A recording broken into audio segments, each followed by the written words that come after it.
This is a test here. We're testing audio before the Firebirds game against the Wareham Gatemen, game number 10 of the 2018 season. Yes, indeed. A mic check between the Firebirds and Gatemen. Game number 3 of 4 between these two squads tonight at Eldridge Park. These two teams met last on Sunday.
We're going to do a test here one more time here to make sure our levels work before the 10th game of the 2018 season between the Orleans Firebirds and the Wareham Gatemen here at Eldridge Park. Quick shout out to those of you listening in right now. We really appreciate you doing so. 10 minutes early, but you know what they say, if you aren't 10 minutes early to the game, you're late.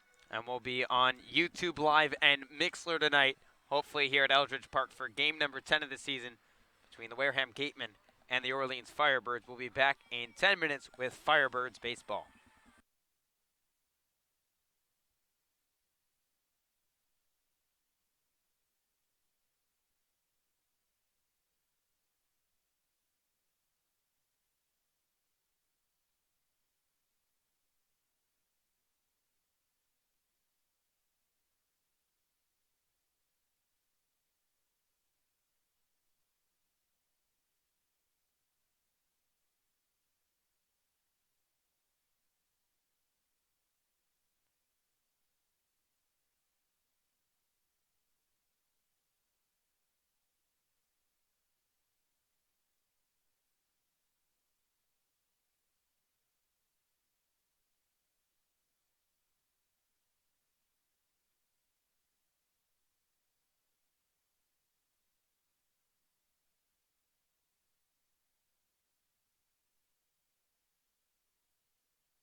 The Orleans Firebirds look to defend home turf for the second night in a row as the Birds host the Wareham Gatemen here at Eldridge Park. Good evening, folks, and thank you for joining us on the Orleans Firebirds broadcast network for another installment of Birds Baseball. Josh Wood alongside Braden Bell on the call. And Braden, last night the Birds had their first shutout of the season, just 2 hits given up by the Orleans pitching staff. Kenyon Yovan threw 5 no-hit innings. Noah Song made his final debut in the Orleans Firebirds red. He was outstanding. And then Aaron Oceanbine, per usual, shut the door for Orleans. Well, it was just a very clean game, Josh. The easiest win the Birds have had so far in this young season, and it was just a very good one to see for this team that was in desperate need of a game kind of like that.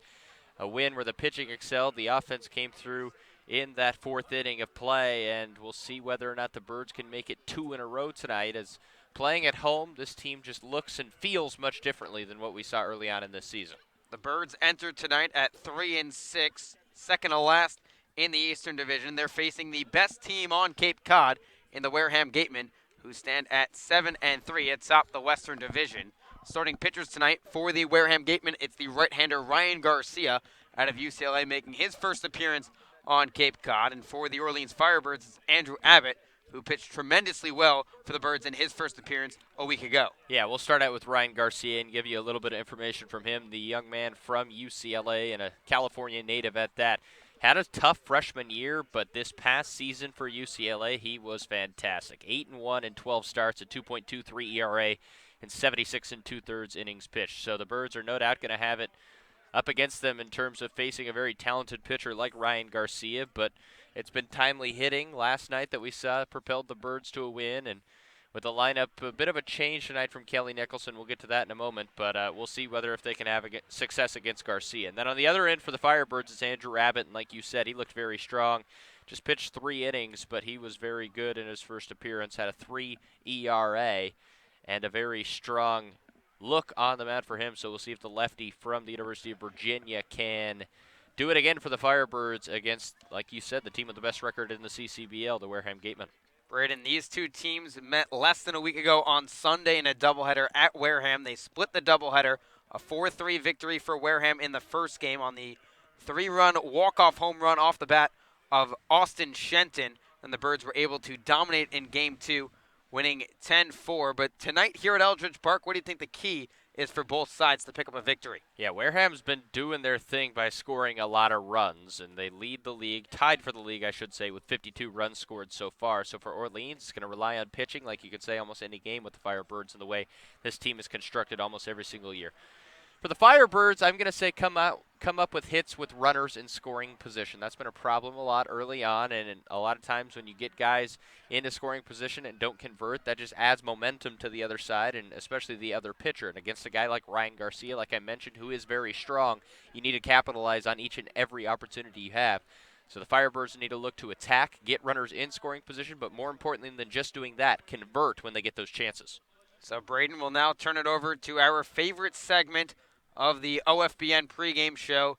It's the Bird Watch. Give me a player on the Wareham side. Give me a player on the Orleans side to watch in tonight's ball game. All right, so for Wareham, I'm going to go with their leadoff hitter, Jeremy Idens, and a young man again from UCLA. You're going to hear a lot about the Bruins tonight on the Gatemen's side, and he's only played in 3 games so far, but he's looked very strong for the Gatemen, 7 for 13. That equates to a .538 average, and a young man who hit .350 for the UCLA Bruins this past year. He can run and he can slug for power as well, so he will be a tough guy to deal with if you are Andrew Abbott and the rest of this Orleans pitching staff. And on the other end, I'm going to make a bold prediction here. I'm going to say J.J. Bleday goes yard tonight. We haven't seen him really produce with power so far in his first 2 games. Obviously, he shows during batting practice that he has plenty of pop in the bat. I'm looking for J.J. to go yak tonight for the Birds. 2 very good picks on both sides. And before we wrap up this OFBN pregame show, we got a little twist today for you. Our sideline reporter, Eliav Gabay, got a chance to talk to some of the players and coaches in that first base dugout for the Orleans Firebirds with the new movie Incredibles 2 out. See what superpower they would choose. Take a listen to this from Eliav.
Great stuff there from Eliov and some fantastic responses and very funny by Kelly Nicholson, the head skipper for the Firebirds. So that will conclude the OFPN pregame show. When we come back after the break, lineups and first pitch coming at you. You're listening to Birds Baseball on the Orleans Firebirds Broadcast Network.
We welcome you back here to Eldridge Park as we're just about set for baseball here between the Wareham Gatemen and the Orleans Firebirds. Josh White and Braden Bell on the call for the Orleans Firebirds Broadcast Network. Andrew Abbott, the rising sophomore southpaw out of the University on Virginia, going to get the ball for the Firebirds. He's going up a tough Wareham Gatemen lineup.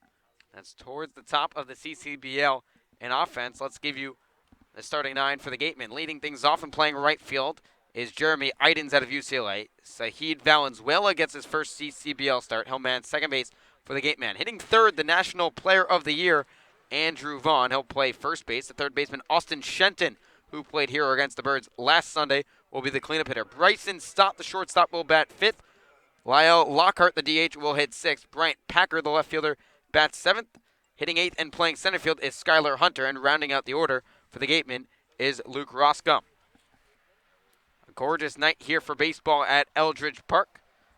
The first pitch here from Andrew Abbott, a fastball on the inside corner at 7 o'clock, and we're underway here in Orleans. How about that? A rare start time that is right on schedule. Good job by the administration here for the Firebirds to make sure everything's on time. The 0-1 pitch from Abbott to Idens fouled back, and Andrew Abbott jumps ahead, no balls and 2 strikes. And the administration, as good as it comes here in Orleans, and especially today, Braden, a very special day, getting things rolling on time for you.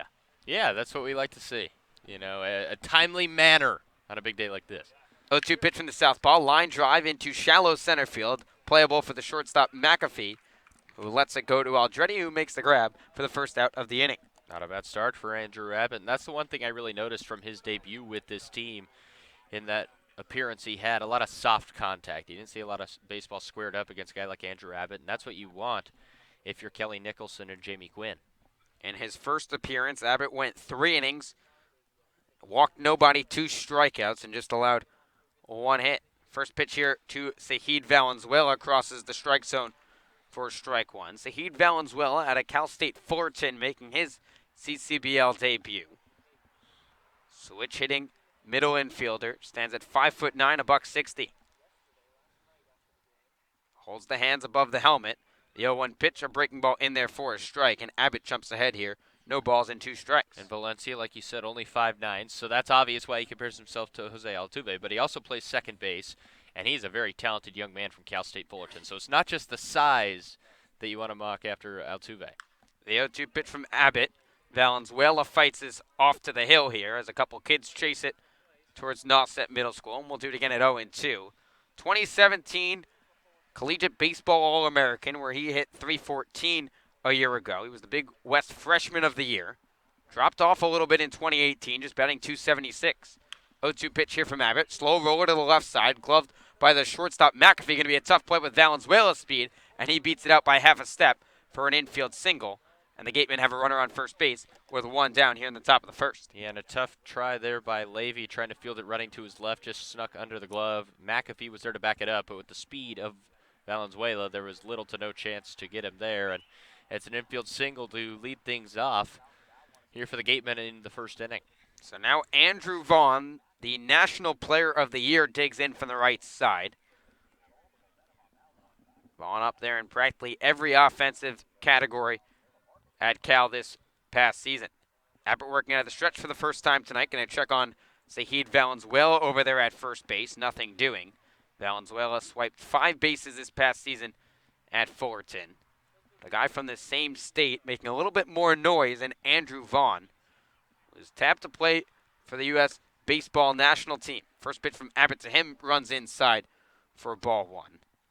Vaughn currently tied for first place on Cape Cod in home runs with 4, with Chatham Spencer Torkelson. Those two went back and forth all year long in the Pac-12 and in the country for the home run lead. 1-0 pitch here from Abbott, a breaking ball that tails outside. And now Andrew Abbott falls behind 2 balls and no strikes. And as a guy that was out in the Pac-12 watching that battle, it was really a lot of fun because it wasn't just for the conference lead. Like you said, it was for the national lead. And it was like almost every single game. If one guy hit a homer, the other would respond right away. It was a lot of fun to watch. Aggressive lead off first from Valenzuela. Abbott delivers home. The 2-1 pitch in there for a strike. So now Abbott makes it 2 balls and 1 strike. Andrew Vaughn, the Accolades go on and on. National Player of the Year, Golden Spikes Award finalist, first team All-American Pac-12 Player of the Year. Valenzuela leads off first. Abbott keeping a close eye on him. Valenzuela running. The 2-1 pitch here from Abbott. Fouled on the hit and run.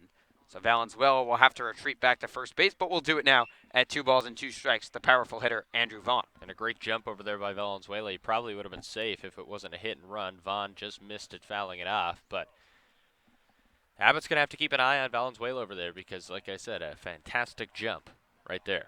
Successful Cape Cod Baseball League campaign for Vaughn so far, batting .308 with a tie in first place in the Cape with 4 home runs and 11 runs batted in just 10 games so far. Coming off a 1-for-4 night with an RBI. Valenzuela leads off first. 2-2 pitch here from the southpaw. Hard line drive into shallow center field that the second baseman Aldretti camps under it as Abbott was able to tie up Vaughn a little bit for the second out of the inning. Sounded like he might have shattered his bat as well. And when you have a guy like Andrew Vaughn, who not only was raking in college, but has started off his CCBL season raking, you know, we talked about it last night. These guys could be superstitious, not always bad to waste a bat. Kind of a good thing for the Firebirds staff right there. So now Austin Shenton, who was the hero the last time these two teams played, digs in from the left side.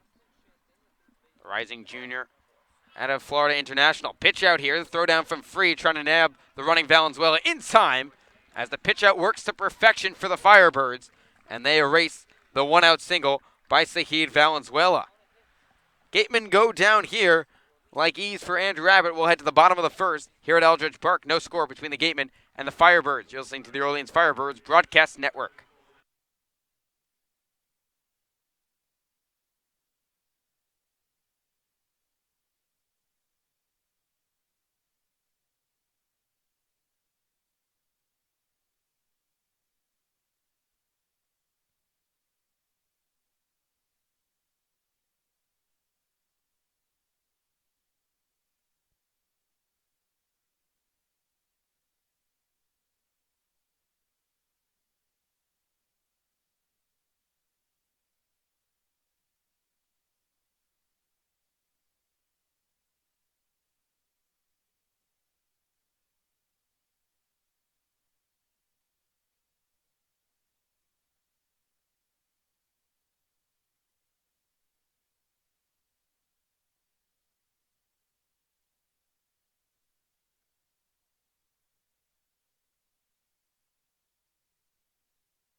Ryan Garcia, the right-hander out of the University of Los Angeles in California, takes the hill for the Wareham Gatemen, set to make his debut in the CCBL. No score between the Gatemen and the Firebirds as Orleans will try and get things rolling here in the bottom of the first at Eldridge Park. Let's give you the Orleans starting 9. Pat DeMarco, the center fielder out of Vanderbilt, going to lead things off. J.J. Bledea, who is our bird watch of the day.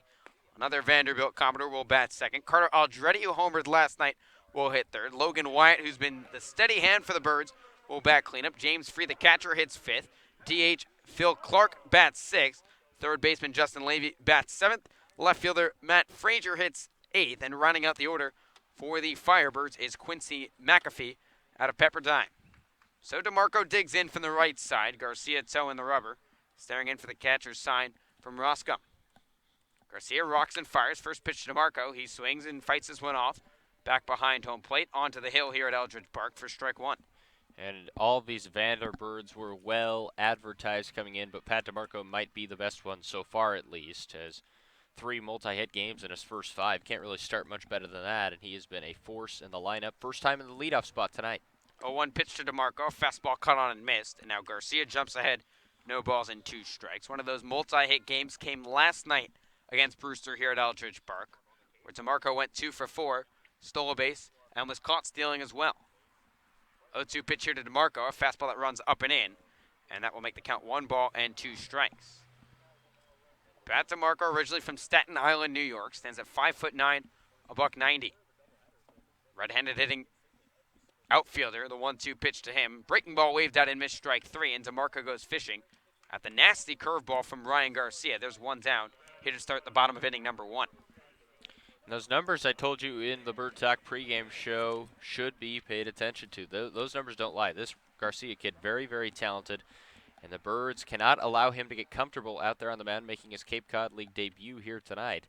Or else it's going to be a long night for the Birds offense. First pitch to the power-hitting J.J. Boudet, swung on and missed for strike 1. Ryan Garcia was 8-1 with a 2.23 ERA this past season at UCLA. A stingy whip under 1 of .98.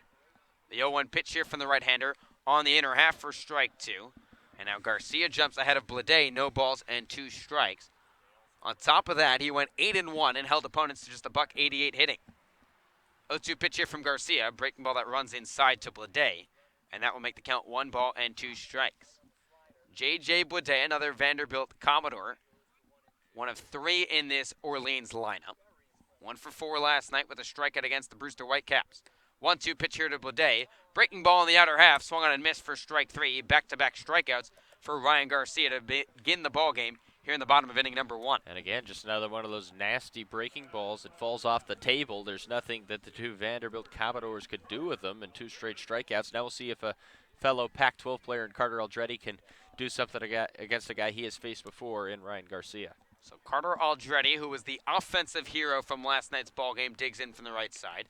First pitch to him, a breaking ball in the outside corner for strike 1. Aldrete riding a 7-game hit streak into tonight. Extended that last night with a line drive home run in the 3rd inning. 0-1 pitch here to Aldrete, a fastball that runs low, and that will even up the count at 1 ball and 1 strike. Carter off to a .276 start with 1 home run and 5 runs driven in. Aldrete manning second base tonight for Kelly Nicholson in the Orleans Firebirds. We've seen him in left field as well. 1-1 pitch to Aldrete, a breaking ball in the dirt. Kicks off the catcher Roscom, and that will make the count 2 balls and 1 strike.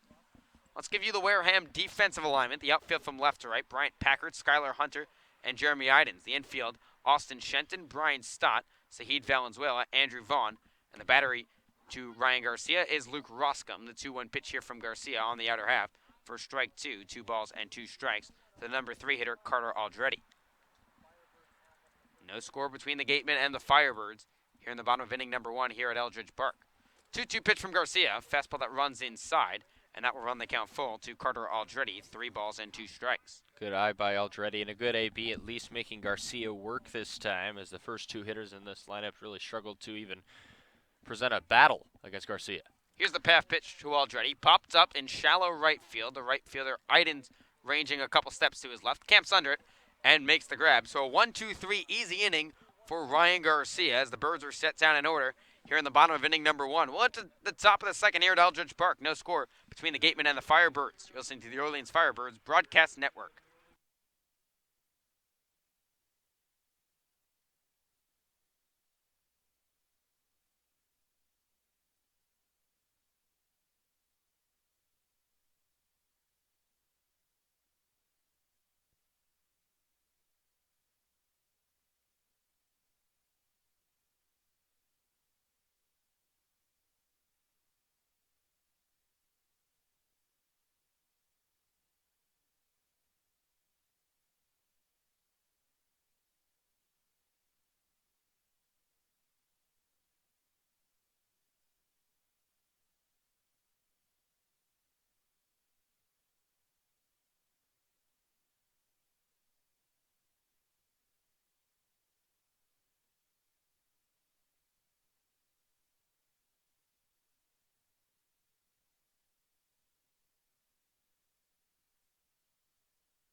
We welcome you back here to Eldridge Park on a gorgeous Friday night here in Orleans, Massachusetts. No score between the Wareham Gatemen and the Orleans Firebirds. Josh White and Braden Bell on the call for the Orleans Firebirds Broadcast Network. It'll be 4, 5, and 6 for the Wareham Gatemen, Austin Shenton, Brian Stott, and Lyle Lockhart set to face Andrew Abbott, who looked great for the Birds in the top of the first inning. Yeah, he looked very good, and so did Ryan Garcia. We saw a pitcher's duel last night between Orleans and Brewster. Could we see the same tonight at Eldridge Park? It looks like through 1 inning we might be on that same track. Last night here at Eldridge Park, it was a 3-0 victory in favor of Orleans. The Firebirds combined for a 2-hit shutout against the Brewster Whitecaps.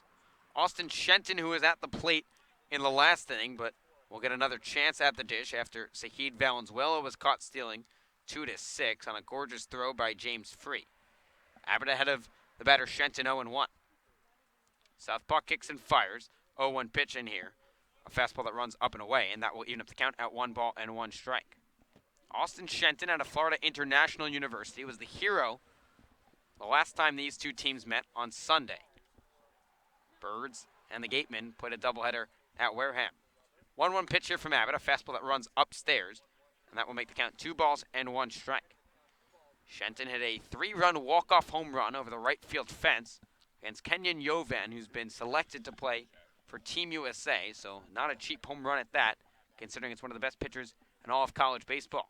2-1 pitch here from Abbott, a fastball upstairs, and now he falls behind 3 balls and 1 strike. Yeah, and it really was a shock when that homer was hit by Shenton. Nobody was really expecting that, and walk-off losses hurt, and unfortunately the Firebirds have had to taste that sour taste twice already on this young season. Shenton, the reigning Cape Cod Baseball League Player of the Week, digs back in from the left side. 3-1 pitch here from Abbott. Shenton swings and fouls us off into the freeway behind us, and that will run the count full at 3 balls and 2 strikes. Austin Shenton combined to go 3 for 6 with a home run and 5 runs driven in against the Birds in that doubleheader.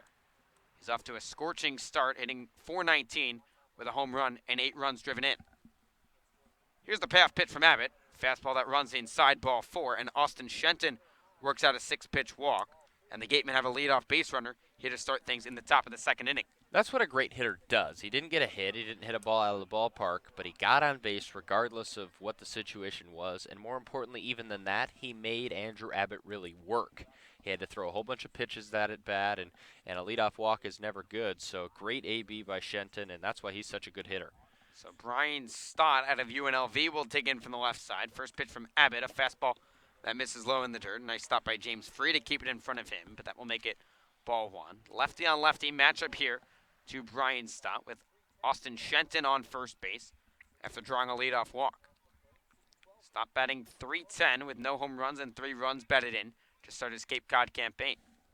1-0 pitch here from Abbott, a fastball right down Broadway, and that will even up the count at 1 ball and 1 strike. Stott out of UNLV, originally from Las Vegas as well, so attending the hometown school.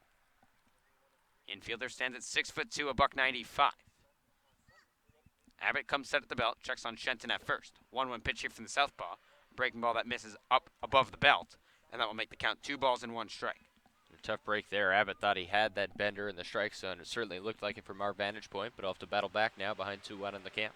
Stott coming off a 1-for-3 night with a run scored and a stolen base against the Bourne Braves. Shenton leads off first, and Abbott going to check on him. His pickoff throw in the dirt, but a nice pick out of the dirt by Logan Wyatt, the Birds' first baseman.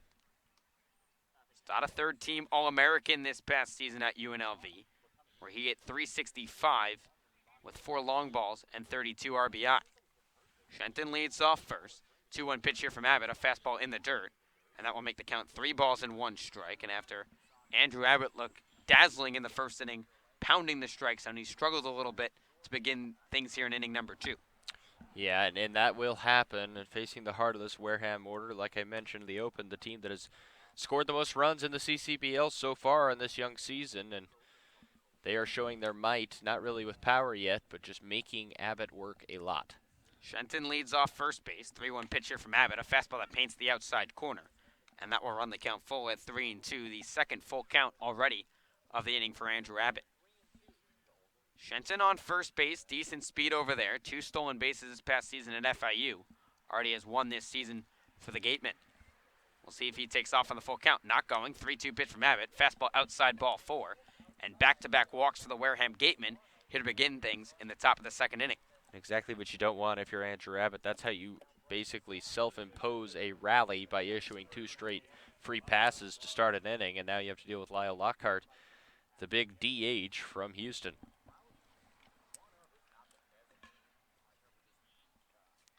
So the switch-hitting DH, originally from Friendswood, Texas, digs in from the right side. We'll see if the bunt sign might be on by Don Sneddon for Lockhart, with runners on first and second and nobody down. Birds' third baseman Justin Levy creeping in on the grass. First pitch here from Abbott. Lockhart not squaring. A fastball misses inside from the southpaw for ball one. Andrew Abbott did not walk anyone in his first appearance for the Birds.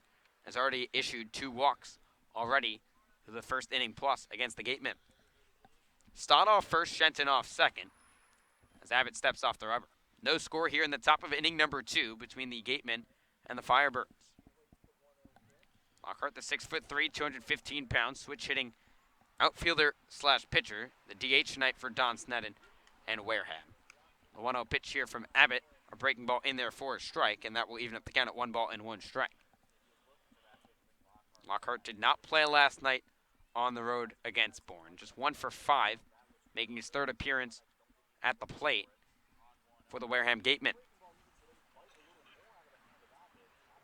Runners on first and second with nobody down here in the top of inning number 2. 1-1 pitch here from Abbott, fouled back to the screen by Lockhart, and Andrew Abbott jumps ahead 1 ball and 2 strikes. That's a big situation for Andrew right here. After issuing 2 straight walks, you're ahead of the DH. Lockhart 1-2. You got to look to attack here. Don't mess around and throw a pitch out of the zone. I'm looking to attack the hitter right here and try to get that big first out of this inning. The Birds were able to turn 2 double plays last night against the Brewster Whitecaps. Boy, would they love one here in the top of inning number 2. 1-2 pitcher from Abbott. Chop to the right side, could be 2. Underhand toss from Aldretti to McAfee onto first. It's a 4-6-3 double play, and the Birds pick up 2 crucial outs as Shenton advances to third. But a nice pitch by Andrew Abbott to induce the ground ball double play to Carter Aldretti. Give yourself a pat on the back, Josh White. You called that right there, a big double play, and now you're just 1 out away from getting out of this jam. Great call, Josh. It's like you know baseball or something. No, that was dumb luck. I'm not going to give you credit for that. You got a pitcher that throws low in the zone routine. Don't act like you actually knew that was coming. You were speaking with your heart, and it worked out. So congratulations. 2 down here in the top of the second. First pitch from Abbott here to Bryant Packard in there for a strike. Packard 7 for his first 29 for the Wareham Gatemen. That's good for a 241 average. Still has not driven a run for Wareham. Shenton 90 feet away at third base after being pushed over on the double play. 0-1 pitch here from Abbott. High bounce off the catcher free, and that goes over the netting into the broadcast booth here at Eldridge Park. So Shenton will cross home plate on the wild pitch after the weird ricochet off the foot of James Free, and Wareham gets on the scoreboard. It's 1-0 in favor of the Gatemen. And an unfortunate break. Looked like it might even bounce off the knee pad of James Free, the second, the catcher, and a good shot by Eliav Gabay to almost catch that ball, our sideline reporter. And we actually have the baseball in our hands right now. A fantastic job by Eliav. Gorgeous Cape Cod Baseball League baseball, if I do say so myself. 1-1 pitch here from Abbott. Fouled down the left field line, tailing towards the highway. So Abbott jumps ahead 1 ball and 2 strikes. I've just been told by Eliav that is my birthday present. I was going to say we should give it to Braden. It's his 21st birthday, so a happy birthday to you, and there's your present. Wow. Thank you, Eliav. I've been asking for a present all day. It wasn't lunch at Guapos, I promise. No. 1-2 pitch here from Abbott. Curveball grounded to the right side, gloved by the second baseman Aldretti. He'll take his time and toss to Wyatt at first for the 3rd out of the inning. But the Wareham Gatemen get on the board on the wild pitch from Andrew Abbott. It's 1-0 in favor of Wareham. We'll head to the bottom of inning number 2 here at Eldridge Park. You're listening to the Orleans Firebirds Broadcast Network.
It's 1-0 in favor of the Wareham Gatemen as we head to the bottom of inning number 2 here at Eldridge Park. Josh White and Braden Bell on the call for the Orleans Firebirds Broadcast Network. A weird sequence got Wareham on the board. Andrew Abbott was able to induce a ground ball double play, but a weird ricochet on a wild pitch off the left foot of James Free pushed Austin Shenton across the plate for the Gatemen. 4, 5, and 6 here for the Birds. Logan Wyatt, James Free the second, and Phil Clark. First pitch to Wyatt. He pounds us into the ground behind home plate for strike 1. Jose Garcia, or Ryan Garcia, I should say, looks stupendous for the Gatemen in the top of the first. Picked up a couple of strikeouts and a lazy fly ball off the bat of Carter Aldretti. 0-1 pitch here to Logan Wyatt, a fastball that runs way outside, and that will even up the count at 1 ball and 1 strike. And we were just talking about it off air. That's what happens when you walk batters. I mean, it was one mistake. No hits for the Gatemen in that past inning, but that's exactly what walks will do to you. It'll make your life so much harder and make it so you can't make one bad pitch. That's exactly what happened to Andrew Abbott, and a run comes across because of it. The 1-1 pitch to Wyatt, a fastball that ties up the power-hitting lefty. So Garcia jumps ahead 1-2. Right-hander wheels and deals. 1-2 pitch, a breaking ball that misses low, and that will even up the count at 2 balls and 2 strikes. Logan Wyatt's been the best hitter on this Orleans team. He's reached base in 9 straight ball games, batting .360 with a couple home runs. 2-2 pitch to Wyatt, runs inside, and that will run the count full at 3 balls and 2 strikes. Wyatt's first in the Cape Cod Baseball League in OBP, 4th in slugging percentage, third in slugging percentage, and 9th in average. 3-2 pitch to Wyatt, fastball roped back up the middle, a base hit, and Logan Wyatt's aboard, and he's reached base for the 10th straight game, and he continues that streak in every ball game for the Birds. Logan Wyatt's a video game, man. He's so consistent. He just comes through each and every night for this team. So much fun to watch, and just a great piece of hitting that time. Driving the ball back where it came from, right up the middle for the Birds' first hit of the night. That James Patterson cheat code in MVB baseball, if you will. Great reference. Logan Wyatt leads off first base. Now the switch-hitting catcher, James Free II, digs in from the left side. First pitch to him, a fastball that paints the inside corner for strike 1. Free did not play last night against the Brewster Whitecaps, but did go 2 for 4 against Wareham when these teams met on Sunday. Wyatt leads off first. The 0-1 pitch to Freya, bouncing ball in the dirt. Nice stop by the catcher, Roscom, and that will even up the count at 1 ball and 1 strike. Yeah, and you mentioned that Wareham outing where he went 2 for 4, and that's kind of where he broke through a bit, was at Wareham. He had struggled immensely up to that day, and we'll see if he can have some more success tonight against the Gatemen. The 1-1 pitch here from the right-hander ties up Free, and he went around, says the home plate umpire, Joseph Caraco, and that will put Garcia 1 ball and 2 strikes on Free. You talk about the struggles James Free had. Started 0 for 9, but since then has been 3 for his last 9, including 2 doubles at Wareham, like you mentioned. Wyatt leads off first base after the leadoff single. 1-2 pitch here from Garcia. Fastball waved at a missed strike 3, and Free goes down swinging for the first out of the inning, making 3 strikeouts already on the day for Ryan Garcia. Garcia continues just to look so strong. And that's kind of why I was saying in the open, the Birds have to succeed when they have someone on base, because it might be a rare occasion against a guy like Ryan Garcia, and Wyatt got the job done with a single. We'll see whether or not Clark and Levy, the next 2 batters for the Firebirds, can come through, but it's going to be a big-time challenge tonight for the Firebirds as long as Ryan Garcia is out there. Logan Wyatt leads off first base. First pitch to Phil Clark, lifted out to deep center field. The center fielder, Hunter, ranging back. He's at the track, and this kicks off the base of the fence. Bounces around off Hunter. Wyatt being waved around third base. He's held up over there. But it's a stand-up, 1-out double for Phil Clark. He almost left the yard to dead center, something we've yet to see here at Eldridge Park, and something, according to legends, only Frank Thomas has ever done. Hold on. Let's clarify. It wasn't slightly quite, right. Not dead 434. It was not 434, folks. 420 or so. Stay on your couches at home. It was just to the right of 434, about at the flagpole in right center field. But to your defense, it was a shot off the bat of Phil Clark, and anywhere else to the ballpark, just right of that would have been a home run. So a tough break for the Birds. But now a golden opportunity with just 1 out, and Justin Levy, if he can connect with the baseball with the infield playing back, he'll have himself an RBI. Gatemen lead the Firebirds 1-0 here in the bottom of inning number 2. 2 aboard for the Firebirds. First pitch to Levy, a big hack and a miss for strike 1. Justin Levy got the night off against Brewster last night here at Eldridge Park. He did not appear against the Wareham Gatemen, recovering after getting hit by a fastball on the forearm. Clark leads off second, Wyatt off third. with one down. Righty on righty matchup. The 0-1 pitch here to Levy. Hit hard to the right side. Gloved by the shortstop Stott. Going to take the shore out over there at first in time. So a 6-3 put out for Justin Levy, but he picks up the RBI as Logan Wyatt crosses the plate, and we're all knotted up at 1 here at Eldridge Park in the bottom of inning number 2. There you go. That's what I was talking about. Just produce a run. You had a single and then the big-time double. A ground out is all you needed if you're Justin Levy. He gets the job done, and just like that, we're all knotted up again at 1. So now the batter will be Matt Frazier, who struggled a little bit for the Firebirds of late. Just 1 for his last 10 after getting off to a decent start. First pitch here to Frazier. He swings at the fastball and loops it down the left field line, tailing foul. And that goes out of play for strike 1. Frazier out of Arizona stands at 6'3", 205 pounds.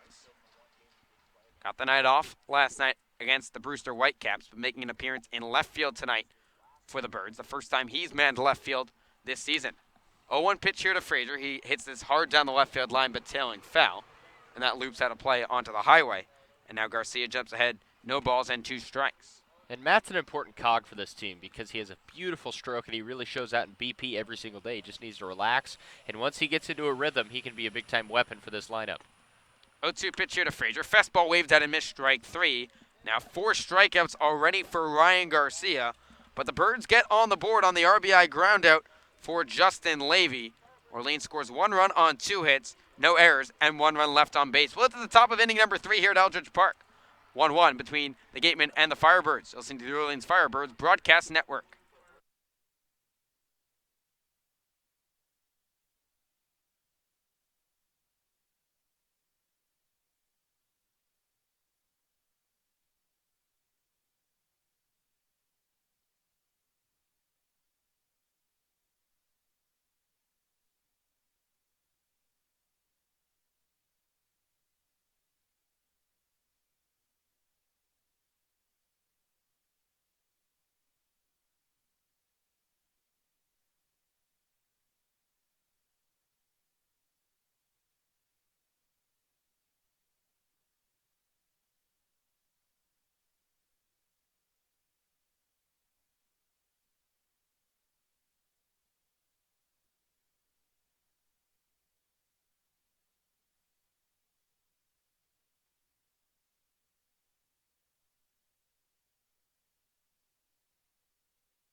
We welcome you back here to Eldridge Park. 1-1 ball game between the Wareham Gatemen and the Orleans Firebirds. 8-9-1 here for the Gatemen. Skylar Hunter, Luke Roscom, and Jeremy Idens set to face Andrew Abbott, who's been a little up and down for the Birds. Had a couple big-time pitches in the first inning. Lost his control a little bit in inning number 2, but a big double play really got the Birds out of that jam. Yeah, and that was key. Nice call by Josh. We'll see if he can settle down and pound the strike zone here in the 3rd inning. His team just picked him up after that sloppy inning in the 2nd, so we're back to a tie ball game, and we'll see whether or not Abbott can settle in right here in the 3rd. Abbott ahead of Skylar Hunter, 0-1. Southpaw kicks and fires. 0-1 pitch, a fastball that runs inside, and that will even up the count at 1 ball and 1 strike. Skylar Hunter has struggled so far for the Gatemen, just 5 for his first 36, including an 0-for-3 night last night against Bourne. 1-1 pitch here from Abbott, chopped to the right side, gloved by the first baseman Wyatt. He'll take the bag himself in plenty of time for the first out of the inning. We've seen a lot of these guys who just struggle at the beginning of the season. It doesn't necessarily mean they're bad players, but there's just so many adjustments. I asked Carter Eldreddy postgame last night about, the change he has faced using a wood bat, even though he's been very successful. And he did say there's a lot of differences. Obviously, the pitchers are great on the mound, but you've got the wood bats, and there's just so many different variables going into ABs. So no shame if you've started slow. It's a long season, of course. I think the best thing from that Carter interview, he's already said he's broken a couple bats already in the season, just 10 games in. First pitch here to Luke Roscom, chopped to the left side, gloved by the shortstop McAfee, who tosses to Wyatt in plenty of time. So quick 2 outs for Andrew Abbott here to begin the top of inning number 3. And Andrew Abbott, a guy that pitches really low in the zone, generates a lot of ground balls, doing a great job so far. The first time around the order against the Wareham Gatemen. Now he'll face the leadoff hitter, very talented Jeremy Idens out of UCLA. Idens 0-for-1 tonight, popped it to the shortstop McAfee back in the first. Idens 7 for his first 14 here in the Cape Cod League season, just playing in his fourth game for the Gatemen. First pitch here from Abbott, a breaking ball that bounced in the dirt for ball one. Idens an all Pac-12 selection this past season at UCLA. He led the Pac-12 in conference hitting at 406, ranked in the top 10 in doubles, triples, and stolen bases. 1-0 pitch here to Idens, misses inside, and that will make the count 2 balls and no strikes. But you talk about all those stat categories that Idens was towards the top. That makes him practically a perfect leadoff hitter to have at top your order. Oh, yeah, and he is a dangerous weapon, brand new to the team like we were referring to earlier in the broadcast, but he's a guy that's going to be huge for the Gatemen all year long. 2-0 pitch, hard line drive over the third baseman's head, Levy, and down the left field corner.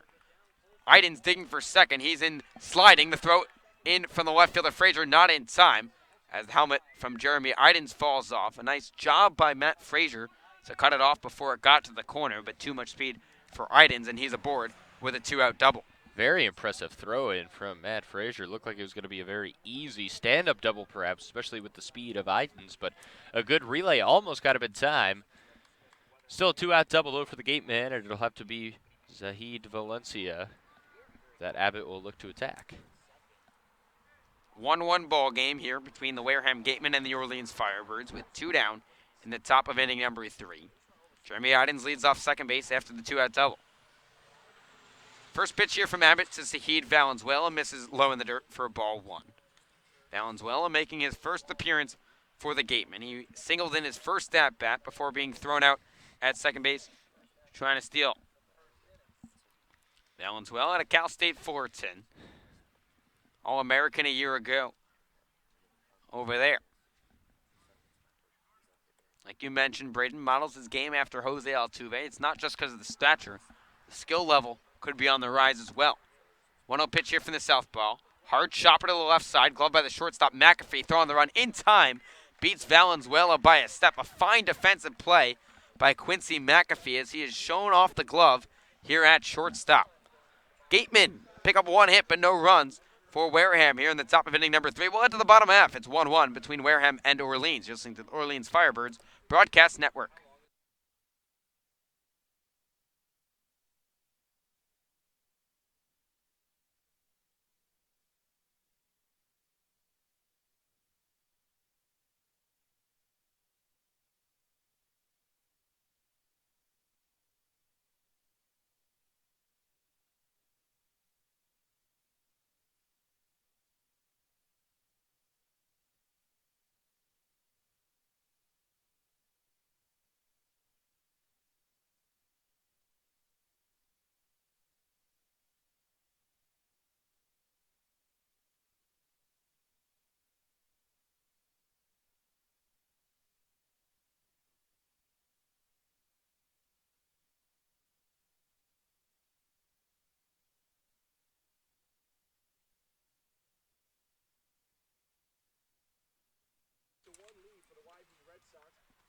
The Orleans Firebirds and the Wareham Gatemen all squared up at 1 as we head to the bottom of inning number 3 here at Eldridge Park. It'll be 9-1-2 here for the Firebirds. Quincy McAfee, Pat DeMarco, and J.J. Baudet to face Ryan Garcia, who's been absolutely spectacular for the Gatemen through the first 2 innings.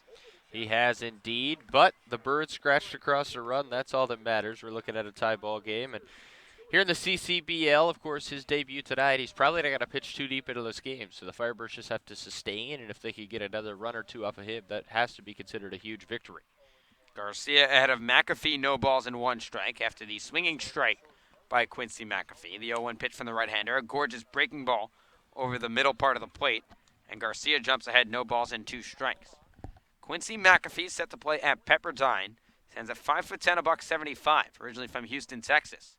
0-2 pitch here from Garcia, fastball that runs up and away, and that will make the count 1 ball and 2 strikes. McAfee did not play last night against the Brewster Whitecaps. He's been splitting some time in the infield over there at second base between Carter Aldretti and at shortstop between Salgazzo and Ricky Martinez.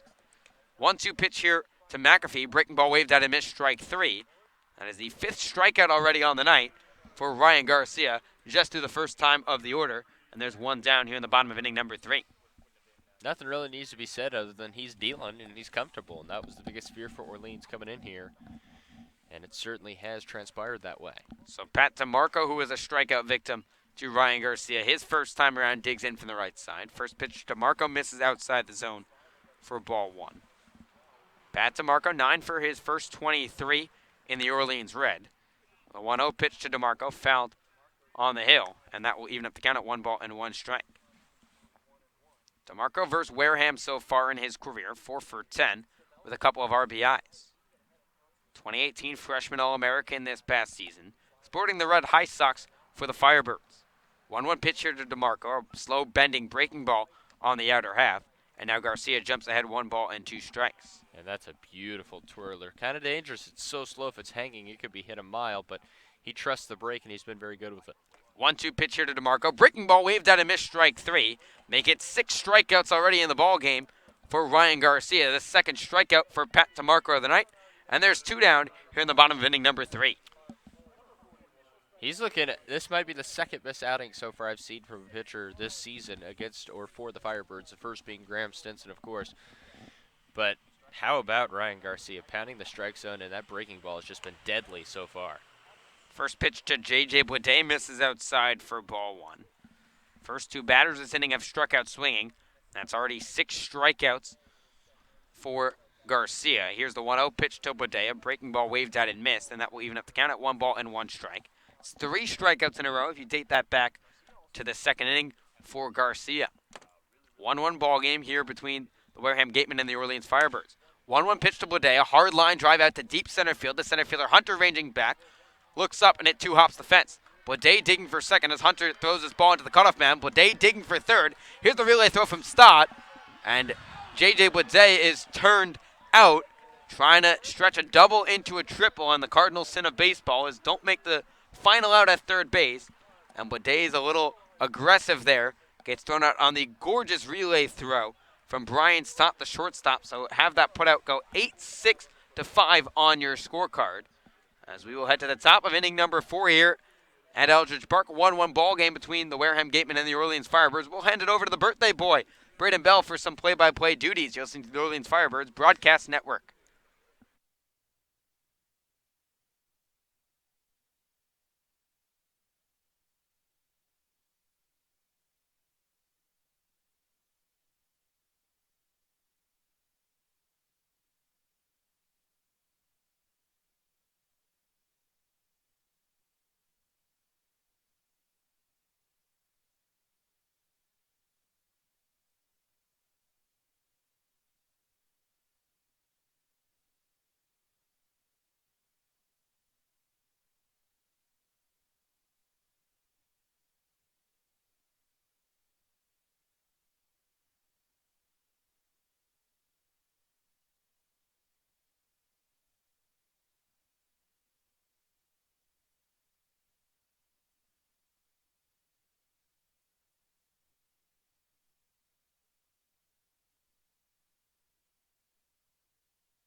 Welcome back to Eldridge Park here on a beautiful Friday night for Firebird baseball. 1-1 the score as we head to the top of the 4th inning, as Wareham and Orleans meeting for the 3rd time out of 4 games between the Gatemen and Firebirds here in 2018. New pitcher out there for Orleans. It's Anthony DeMeglio, the young man from Fordham, making his 2nd appearance for the Firebirds. In his first outing, he went 2 innings, gave up 2 hits, 2 earned runs, 1 walk and 1 strikeout. So looking to have a little bit of a cleaner outing here tonight for the Firebirds and Kelly Nicholson. First pitch low, ball 1, and how about facing a challenge right when you come in from the bullpen? It's Andrew Vaughn, the ever so talented Cal Golden Bear, who will swing away and send a ball to center field. Playable out there for Pat DeMarco, who will drift around battling a bit of a breeze and make the catch for out number 1. We've seen Brandon White patrol a gorgeous center field out there at Eldridge Park. Pat DeMarco with great speed out there. And you need a lot of speed here at Eldridge Park to man that deep center field that goes all the way 434 feet away from home plate.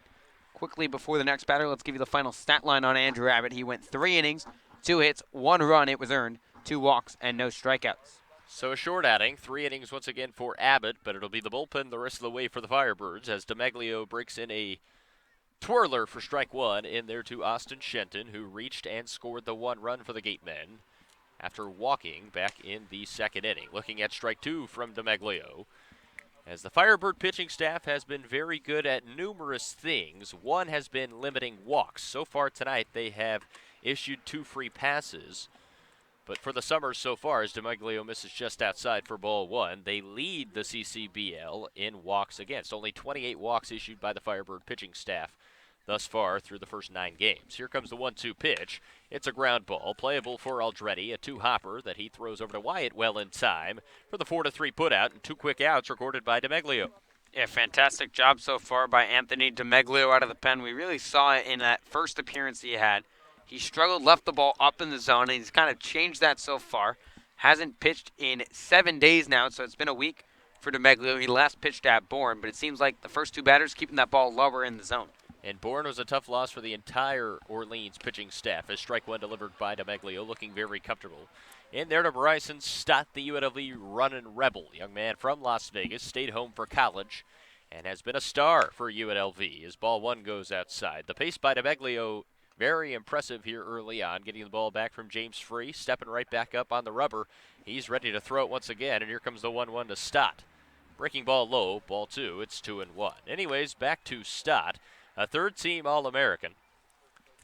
And much like Andrew Vaughn, a teammate of his on-base streak was very impressive for UNLV. Strike 2 in there, and the count goes to 2-2. 1 pitch away from getting out of the inning is DeMaglio.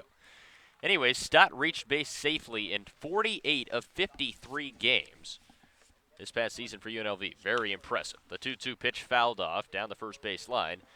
The count stays at 2 balls and 2 strikes.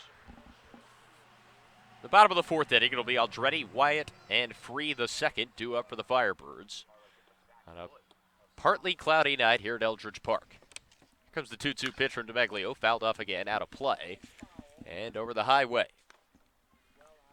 You talk about this Wareham Gateman team. Obviously, the last time the Firebirds saw them, they were the best team in the Cape, and they still are, but their offense is really the reason for that. Obviously, it's going to dwindle out a little bit as a couple guys go to Team USA, but a very impressive lineup for the Gatemen. 2-2 pitch is swung on and missed by Stott in a very clean 4th inning for Anthony DeMaglio. He retires the Gatemen in order 1-2-3. We'll see if the Birds can get some success going on offense as we head to the bottom of the 4th inning. Heart of the lineup due up for the Birds. Aldretti, Wyatt, and Free the second coming up next at Eldridge Park.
Welcome back to Eldridge Park. 1-1 the score here on Friday Night Baseball. The Firebirds rocking their Cape Cod Baseball League red jerseys. You'll be seeing those every home game on Friday nights all season long, but the first time we've seen them with the camo hats as well.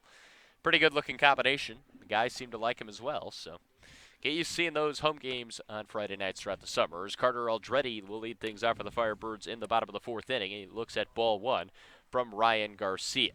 Good news for Firebird fans. There is an arm warming up for the Gatemen out in the bullpen behind the left center field wall as Aldretti's ahead 2-0. Carter, that line drive home run over the right field wall last night, extending his hit streak to 7 games. A 276 average coming into the game. Aldretti way behind a fastball, swinging and missing, and the count goes to 2-1. Just that one home run, which happened last night, has 5 RBIs and 2 doubles to his credit, but he's been very consistent all year long so far for Kelly Nicholson and the rest of the Firebird team, as Aldretti's now way ahead in the count as Garcia 1 pitch away from walking his first batter of the night. It's 3 balls and a strike. This is something we haven't seen from Carter Aldretti yet. He has not reached base with a walk. So if he draws a walk here, it'd be the first time in the first 10 games for the Birds. 3-1 pitch, low and away, and right on cue, it's walk number 1 of 2018. And once again, Josh White just predicting the future. I don't know what you had for breakfast this morning, but it's working off. Wait, I do know what you had for breakfast. A great segue is Graham Stinson and Orleans Firebird gave us a food suggestion this morning, and it was absolutely phenomenal. It's got to be the meals we've been eating recently in Orleans, contributing to this knowledge, contributing to these great broadcasts. The Groshans family, and a special shout out to them. Both parents cooking amazing southern shrimp with great corn. Fantastic to have post-game. And then this morning for your birthday, Braden, we went to Homeport, and then we went to Guapos for a nice burrito. It was soul food last night from the Groshans family, and we thank them multiple times, but it truly was a fantastic meal, and a big thank you to his dad, Thomas, and his mother as well. It was extremely well prepared, as Logan Wyatt sautés that baseball down the line, foul, for a loud strike number 1. Wyatt singled right back up the middle, came around to score in his first AB. As he continues just to smother the baseball for the Orleans Firebirds. We can continue with this food talk all night long, or we can get back to baseball, and I'm pretty sure I know those of you at home want to hear about baseball, not food, so we'll get back to the game as ball 3 is thrown low, and Garcia, after a leadoff walk, is behind Wyatt 3 balls and a strike, so the Birds' patient eyes paying off here in the bottom of the 4th inning. A 1-1 game between the Gatemen and the Firebirds. Here comes a 3-1 to Wyatt. Pitch is high, popped straight up. Ranging over is the catcher Roscom, and it'll hit the top of the Gateman dugout. So a break for Logan Wyatt, and the count goes full, 3-2. Yeah, Logan Wyatt swung at ball 4 right there. Fastball at the letters that he chased, and he's usually a guy that has a fantastic eye at the plate. 490 on base percentage this past season at Louisville. That led the ACC. 556 so far for the Birds entering tonight. Again, I've drawn comparisons from him to Freddie Freeman and Joey Votto. He has that good of a approach at the dish, a gap-to-gap hitter that can spray the ball to all fields. Here comes the payoff pitch from Garcia. Breaking ball, strike 3, outside corner. Aldretti was running. He'll swipe second base because the catcher Roscom almost fell down after catching that breaking ball. Talk about an E-bender for out number 1. But Aldretti does move into scoring position, so it'll be a good opportunity for James Free the second to try to come through for the Firebirds. Now 7 strikeouts for Ryan Garcia.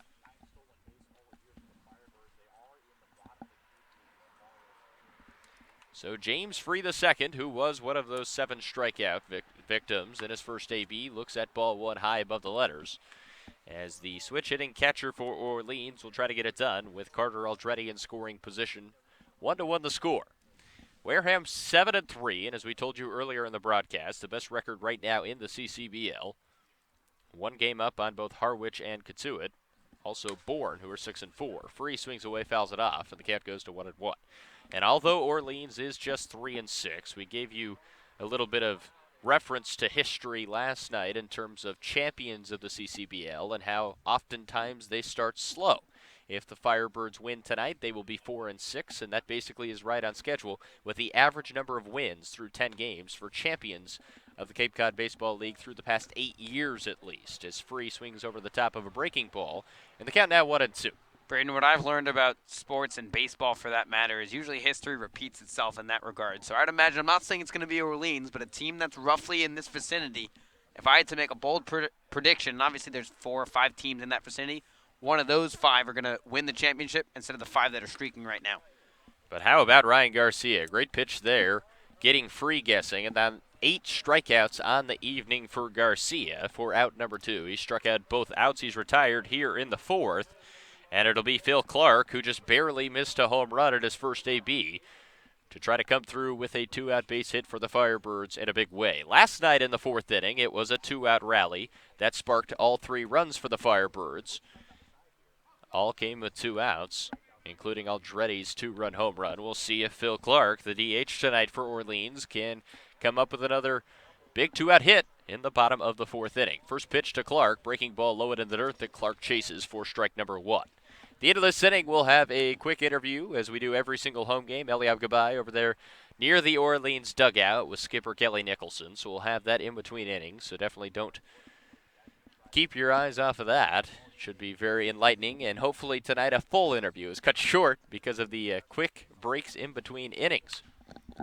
Clark bounces that ball foul. And Garcia now just 1 pitch away from getting through this 4th inning. Britton, and that's one of my favorite things about this CCBL league. Not only do you get some friendships going against each other, college teammates that matter, and just guys from across the country playing each other, the best players in college baseball, but quick baseball games, efficient baseball. You don't have 4-inning breaks for TV. You just got straight baseball, and that's exactly what I love. Here comes the 0-2 pitch from Garcia. Breaking ball that Clark battles off, and I mean battles off. He got that front foot down way before the pitch had arrived. Just swung the bat around and nicked it off above the Gateman dugout to stay alive, and it stays at 0-2. While Aldretti stands at second base after walking to lead off the 4th inning. He swiped a bag to get to second. It's been 2 straight strikeouts after that, though. And 1 pitch away from his 9th of the evening. Here comes the 0-2 pitch from Garcia, fouled off right back towards us, and it stays at 0-2. Yeah, Braden, you almost got another birthday present. If there maybe was a hole in the net, you already got 1 baseball tonight, almost the 2nd one. But good fight here by Phil Clark, like you mentioned, on that foul ball that he just fought off a couple pitches ago. He got that foot down early, trying to get the timing right with Garcia, who's already fanned his fair share of batters, already with 8 Ks tonight. So Phil Clark behind 0-2. Garcia comes set and delivers the 0-2 pitch. It bounced way in front of the plate. Clark chased it, and I mean chased it for out number 3. 9 strikeouts on the evening for Ryan Garcia, and Eliav Gabay will be with our very own Kelly Nicholson, the skipper for the Firebirds, in just a moment. We'll keep you locked and loaded until that point. But how about the outing for Ryan Garcia, striking out the side and escaping a bit of a jam here as the score remains 1-1 as we will head to the 5th inning here on the Orleans Firebirds Broadcast Network. Eliav almost locked and loaded, and here comes skipper for the Firebirds, Kelly Nicholson. So we'll now send it straight over to our man, Eliav Gabay. Thanks, guys. All right, Skip. Logan Wyatt, he's reached in every game this season. How is he finding his groove every time? I think he's just a good hitter. He's just a very good hitter. He had an outstanding year at Louisville. I thought he was going to be a Team USA invite for sure. He's got a really good knowledge of the strike zone and finds a way to put the barrel to the ball, it seems like, all the time. You know, in 2-0 pitches, 1-0 pitches, when he swings and fouls balls off, he yanks them foul. He's ready. It's good timing, and big physical kid. He's fun to watch hit. No doubt about that. And now you're wearing the camo hat. The team has the Cape Cod red jerseys. What does it mean that the Cape League honors the servicemen and women of America like this? Well, it's pretty cool tonight to see those 6 guys throw out the first pitch, and we sure appreciate what they do for our country. And hey, obviously it's an honor to wear the camo cap and the Red Shirt Friday jerseys and put the pin on to honor Officer Gannon. No doubt about that. Thanks so much, Skip. Back to you guys. You bet. Thanks, Eliav, and a big thank you to Kelly Nicholson again, joining us every single home game so graciously. And great stuff, as Eliav Gabay does a fantastic job. Also, Kelly Nicholson, a big thumbs up to them over there just right of the Orleans dugouts. And it'll be a new pitcher on the mound for the Firebirds, Levi Stout. First time we've seen Levi back out there on the bump since opening night. Way back when, seems like forever ago, against the Harwich Mariners. Yeah, it's been 10 days since Levi pitched. He went 4 innings that day. No runs, 4 hits, 1 walk, 3 strikeouts. Report and an update from our great beat reporter, Joe Catapano. He spoke to Levi tonight, said he was dealing with a little bit of soreness after that start, so Kelly Nicholson being cautious with him. That's part of the reason why Levi waited 10 days to pitch. He'll pitch tonight, and then he'll make a start in the coming days for the Firebirds if all things are right. So we'll see if Levi can come through after a very clean inning from Anthony DeMeglio in the 4th. A clean line for him, 1K. Other than that, whole bunch of zeros. First pitch from Levi Stout down the left field line, just foul for strike number 1 in there to Lyle Lockhart, the DH tonight for Wareham. Grounded into a double play, 4-6-3 in his first AB. Remember that, Josh? That's the double play you called. The 0-1 pitch fouled off down the first base line, so he scattered 2 foul balls on each side of the diamond. We'll see if he can straighten it out behind 0-2. Is that what it's going to be referred to for the end of time? What was that? The double play. Oh, yeah, the one you called. Yeah, absolutely. Sounds good with me. Yeah, we'll give you credit where credit's due. And tomorrow night is your birthday, so it's going to be your broadcast. And if we get another foul ball, you can have it. Here comes the 0-2 pitch, low and in the dirt, ball 1. Birthday season here on the Orleans Firebirds Broadcast Network. Joe Catapano, who you were just talking about, had his birthday just before the season started, so he just barely missed out on the fun. Mine's today, yours is tomorrow, and Eliav Gabay is, not in June, so it doesn't matter. Here comes the 1-2 pitch. Swung on, fouled off, back to the net, and the count stays at 1-2. Yeah, just thinking about the logistics of getting a foul ball now to it. That's going to be hard. Yeah. Straight pop-up behind the screen. We got one here tonight, so you never know. It could happen. Well, and it's like a military-grade fence. It's about this thick. Of course, you can't really see what I'm doing, but it's a very thick fence as the 1-2 pitch fouled off again over the highway. It stays at 1-2, and a good battle being put forth here to start the top of the 5th inning by Lyle Lockhart.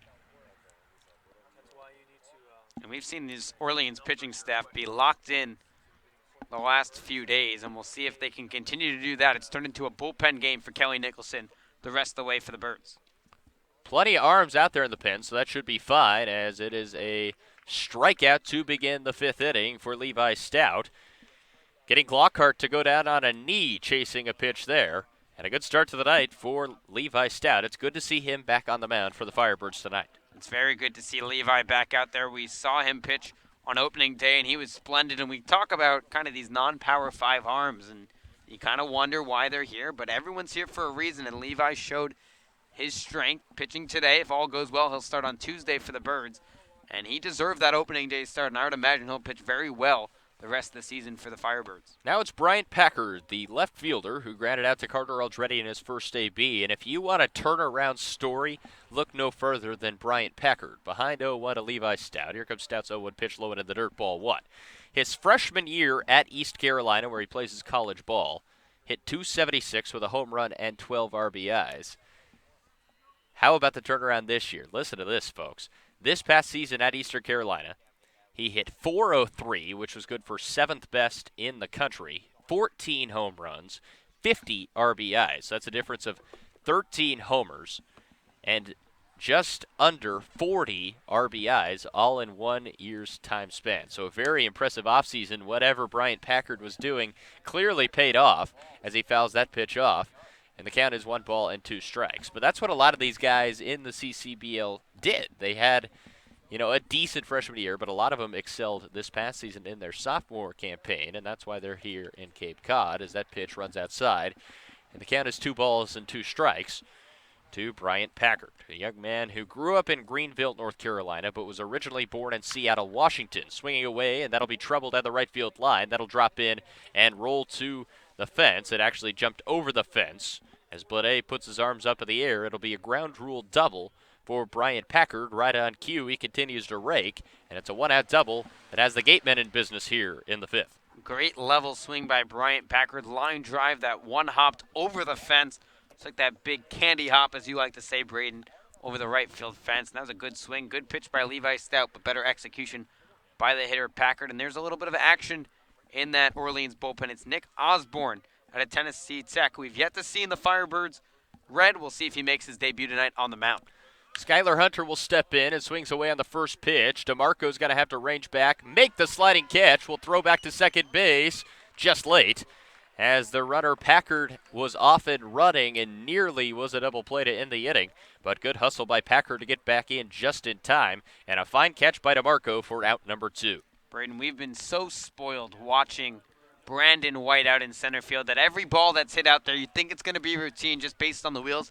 And Pat DeMarco, a fine center fielder as well, took a little bit of time to read that baseball, started shifted to left field. That ball hit more to right center. DeMarco got over there made the sliding catch, got up in time to a bullet to second base, but Packard was able to get just ahead of the throw. So Packard stands at second base, and strike one delivered into the big-time catcher for the Gatemen, Luke Roscom, who grounded out to shortstop at his first AB. Roscom, a Nebraska Cornhusker, originally from the state of Minnesota, playing his baseball in the Big Ten.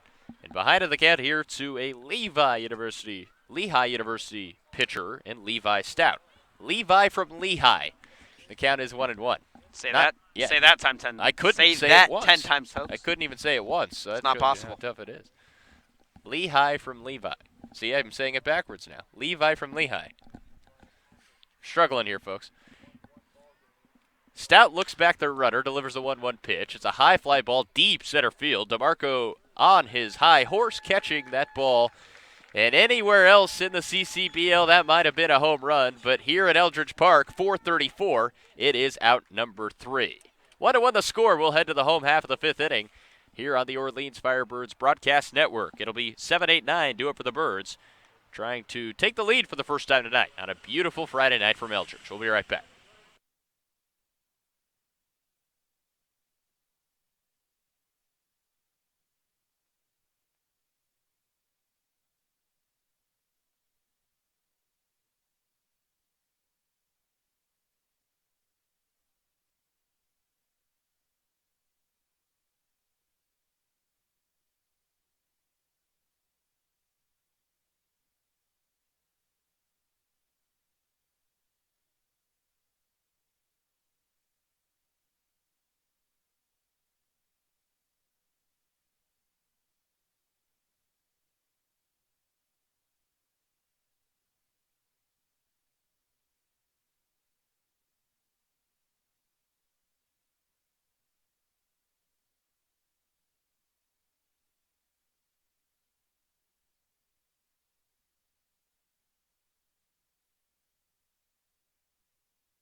What a one the score as we are halfway home here at Eldridge Park. The Firebirds will look to tack home their second run of the evening. It'll be Levy, Frazier, and McAfee due up in the bottom of the 5th for the Firebirds. But the end of the night for Ryan Garcia means a new pitcher for the Gatemen, and that'll be big Zach Hart, the 6'4", 230-pounder from Franklin Pierce University. Yeah, the hard-throwing right-hander originally from Wallingford, Connecticut, has made one appearance so far for Wareham. That came 9 days ago in a 3-2 win against Harwich. He went 2 1/3 innings, did not give up a run, 2 hits, no walks, and 1 strikeout. So a good pitcher out of a smaller school in Franklin Pierce, but a rising senior with plenty of experience after a fantastic job by Ryan Garcia on the mound. Yeah, he was outstanding, and the final light on him. 4 innings pitched, 3 hits as a car drives by Eldridge with the horn held down. Always lovely to hear that. But anyways, 4 innings pitched, 3 hits, 1 earned run, 1 walk, and 9 strikeouts. Zach Hart, not only a big guy, but also has that blonde hair popping out of the hat. Reminds me of a New York Met, if you will. You see that comparison? Not with the blonde, but with the style of hair. Are you talking in terms of Robert Gisselman or Jacob deGrom before he cut the hair? DeGrom before the haircut. Okay. Yeah. I could see it. Not quite blonde, but I see the style. The style is what I'm talking about, and those of you watching on YouTube Live, let me know if you agree. I certainly think it's a fair comparison. But anyways, it'll be Justin Levy that'll lead things off for Orleans. He has the 1 RBI so far for the Firebirds. Swings on the first pitch. It's a great stop by Vaughn, the first baseman, in time over there to Hart for the first out. And that is why Andrew Vaughn was the player of the year in college baseball. Plays like that. He not only can rake, but he can also field, and he robs Levy of a hit right there. Wow.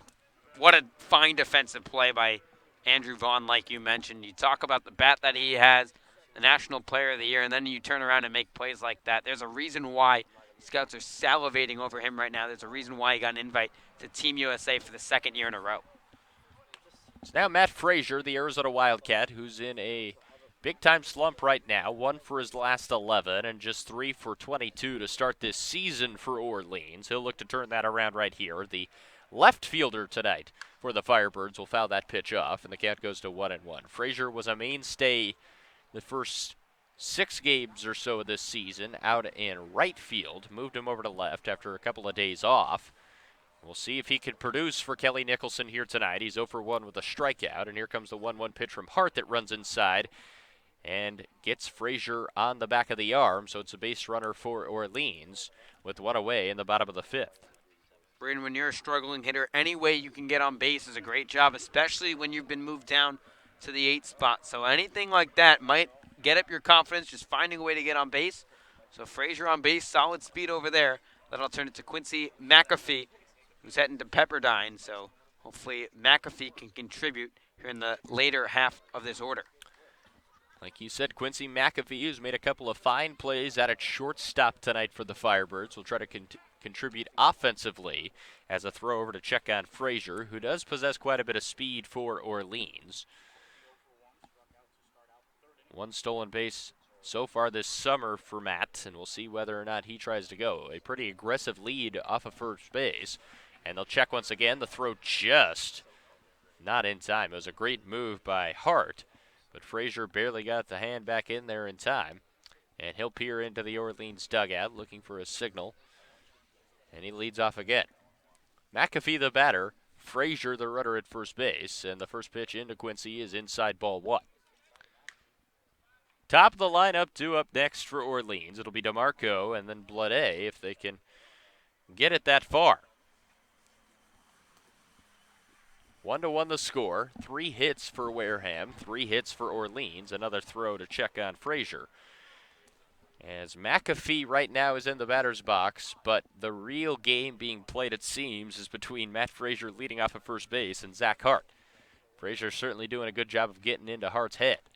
And the 1-1 pitch runs high. The 1-0 pitch runs high. And so a good hitter's count for Quincy McAfee. It's 2 balls and no strikes. You got a good hitter's count here to Quincy McAfee. Obviously, Matt Frazier taking a very aggressive lead off first base. This could be the pitch to run for Frazier. Frazier not going this time. McAfee swinging away. A one-handed swing that'll be playable for Roscom. And the catch is made for out number 2.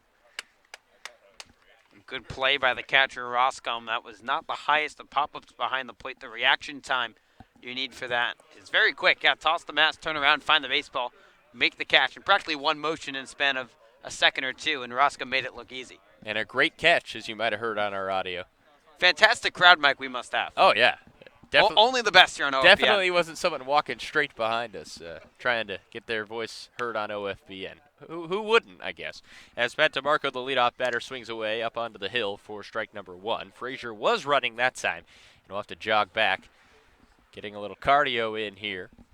So we'll see whether or not DeMarco can get the job done. It's been another pitcher's duel so far here at Eldridge Park between the Gatemen and the Firebirds. As a throw over to check on Frazier again. The laundry machine will be full of Matt Frazier's uniform after tonight. Plenty of dirt now on the pants and jersey of Frazier after being hit by a pitch. Shout out to Chase Casale, who does a fantastic job working for the Firebird staff. He puts in the late hours here at Eldridge Park. After everyone has gone home, Chase doing the laundry for the team. Yeah, he does a fantastic job, no doubt.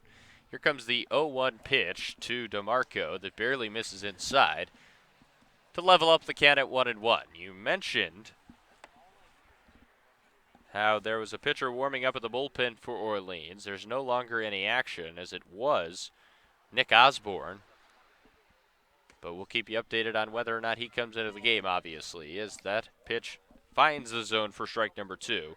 And Zach Hart is one strike away, from escaping the bottom of the 5th. DeMarco batting leadoff. He's 0 for 2 with 2 Ks, trying to avoid his 3rd strikeout. Another throw over to check on Frazier. Yeah, quick footwork on the mound by Zach Hart, almost even balked. trying to get off the rubber by slipping, but moved that right foot first and was able to move quickly over to check on Frazier. And if I'm Frazier, I know the hitter DeMarco's down 1-2, but I try and take off this pitch, make something happen with 2 out in the inning. Here comes the 1-2 delivery from Hart. Frazier not going. It's a pitch in the dirt. Now it'll be a late jump and a ball in the dirt. It's going to be an easy stolen base for Matt Frazier. So good job by Matty reading the dirt ball there. It wasn't going at first, but when he read that ball low, he took off, and the speed allowed him to get into second base in time. Yeah, we'll see how that one's officially scored, but a good job by Frazier, like you mentioned. Saw the ball hit the dirt. Once it hit the dirt, saw it ricochet off the catcher's shoulder. Then Frazier took off, and with good speed, you got to find a way to get into scoring position any way you can with 2 outs. And now a single probably brings in Frazier from second. He certainly would imagine so, and we'll see if Pat DeMarco can get the job done. Not a bad guy to have up so far. 9 for 22 coming into tonight. Already 2 RBIs. Trying to pick up his third right here. The 2-2 pitch from Zach Hart. DeMarco swings. It's a base hit through the left side. Rounding third base and being held up by Chris Constantine. So a hold by the third base coach for Orleans, but it's a roaring single through the left side for Pat DeMarco, who squared up that baseball, no doubt. And the Birds have runners on the corners with 2 away. Great swing by Pat DeMarco, who's just found a way to tee up a lot of baseballs in the early going this season. And Chris Constantine electing to hold up the runner Frazier at third, and the reason why is J.J. Bleday at the plate. Not necessarily the most aggressive move, sending Frazier, but no need to when you have a bat of J.J. Bleday in the number 2 hole. And you never want to say it was bad that a ball was squared up, but that was hit so sharply by Pat DeMarco that Packard, the left fielder, got it very early, and it definitely would have been a close play. Orleans already had someone thrown out at third base to end an inning. You don't want another runner thrown out at home as Bleday fouls it off, but certainly it definitely was part, in fact, due to J.J. Bleday, who doubled and was thrown out trying to advance to third base. His last AB. Struck out back in the first. Golden opportunity for the Firebirds to take the lead here at the bottom of the 5th. 1-1 the score. Frazier stands at third. DeMarco at first. Zach Hart, the pitcher, steps off the old third to first move, and everyone will stay put. Nothing happening. JJ from Panama City Beach, Florida. His third game overall for the Firebirds. Here comes the 0-1 pitch. It's outside, ball 1, as Bleday signals over to Matt Frazier saying it did not get by Roscom. Stay put where you are for now. He'll try to be hitting him home momentarily. So the Birds with 1 hit in this inning so far, try to make it a second. Here comes the 1-1 pitch from Hart. Through the left side, base hit for J.J. Bleday. It's an RBI, and the Birds go on top 2-1. Off the bat of J.J. Bleday, who comes through in the bottom of the 5th inning. 2-1 Firebirds. Exactly what the Firebirds needed and exactly why Chris Constantine held up Matt Frazier. He put confidence in his hitter, J.J. Bleday. Guys with one of the best bats in all of Cape Cod, who's trying to get adjusted after arriving late after Vanderbilt lost in the Super Regionals. But there you go. Bleday picks up the third base coach Constantine, and the move works to perfection for the Birds. So CC looking very smart over there at third base, the third base coach for the Firebirds. And now it'll be Carter Eldreddy, who's not a walk in the park to face at all. He looks at strike 1. And so after the great outing from Ryan Garcia, only giving up 1 run over 4 innings, Zach Hart comes in and has already given up a run in just 2/3 of an inning. And already 2 base hits for the Firebirds. Eldreddy trying to really make it a big inning for the Firebirds here with 2 away. The 0-1 pitch to Carter to the right side. It is a soft liner that is caught by the second baseman Valenzuela for out number 3. But the Birds able to jump out in front on a big-time RBI single for J.J. Bleday through the left side. We're through 5 complete innings here at Eldridge Park, and Orleans leads Wareham 2-1. We will take a quick break and be right back here on the Orleans Firebirds Broadcast Network.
2-1 Orleans leading the Wareham Gatemen here at Eldridge Park. A picture-perfect Friday night for baseball here in the Cape Cod Baseball League. Almost July creeping forward a bit. But the Birds looking for their 4th win on the season. It'll be a new pitcher, brand new to the Firebirds. Nick Osborne from Tennessee Tech will have his first appearance in the Orleans Red in just a few moments. But a very impressive season, both hitting and pitching for Osborne at Tennessee Tech. One of the great stories of the NCAA tournament. We'll tell you more about that squad in just a moment. But we'll see how Osborne can do here against the top of the Gatemen lineup here in the 6th inning, after the Birds jolt ahead just moments ago at the bottom of the 5th. Let's give you the final stat line on Levi Stout. He went 1 inning, 1 hit, no runs, no walks, and 1 K. He's expected to start Tuesday's game if all feels right, but he looked great out there on the mound for the Birds. Jeremy Idens will lead it off, the UCLA Bruin, who doubled at his last AB, was ultimately stranded right there. And Osborne will look to get it done on the bump for Kelly Nicholson. It's been a bullpen game like we referred to earlier. Abbott, the starter, went 3, then DeMeglio 1, Stout 1. And now Osborne getting some work as he gets Idens to chase out of the zone for strike number 2. Leading off the top of the 6th inning. Orleans 2, Wareham 1. Another low-scoring ball game. Of course, last night the Birds shut out Brewster 3-0. Here comes the 0-2 pitch from Osborne. It runs high, and the count goes to 1-2. If you ask me, Nick Osborne, obviously very talented. I think he's a better bat than pitcher, but this is a very quality arm that Kelly Nicholson added late. I guess not necessarily late, early in the season, but a late addition to the roster. There is a strikeout. Welcome to Orleans, Nick Osborne, making his presence felt right away for out number 1 of the top of the 6th inning. Fantastic pitch there by Osborne. Went with the heater upstairs and got the batter Idens to chase, and great job by Osborne. Again, we talked about the key to pitching, that first pitch strike, getting ahead of hitters.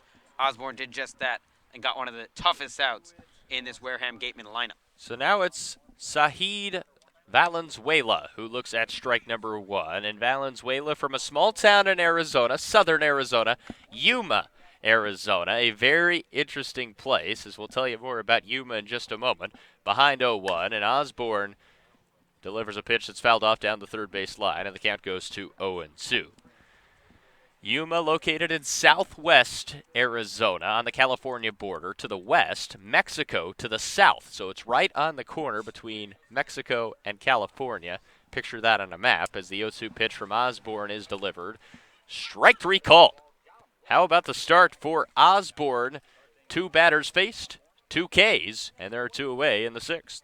Ignore what I said about Osborne being a better hitter than pitcher, because he's coming out and dealing out of the bullpen. Fantastic job by Osborne, and again, got ahead of the batter 0-2. Fires a breaking ball that absolutely freezes Valenzuela. 2 up, 2 down, and 2 Ks for Nick Osborne. But now the going gets very tough against Andrew Vaughn, who is 0-2. A very uncharacteristic start to this game for Vaughn, one of the best players in the country.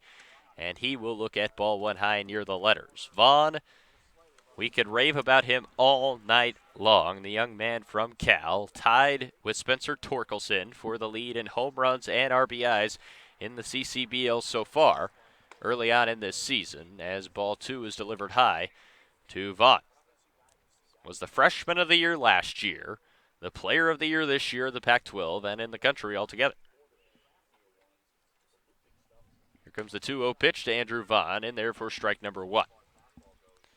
Always a dangerous guy and always captivating the attention of the crowd when he's in.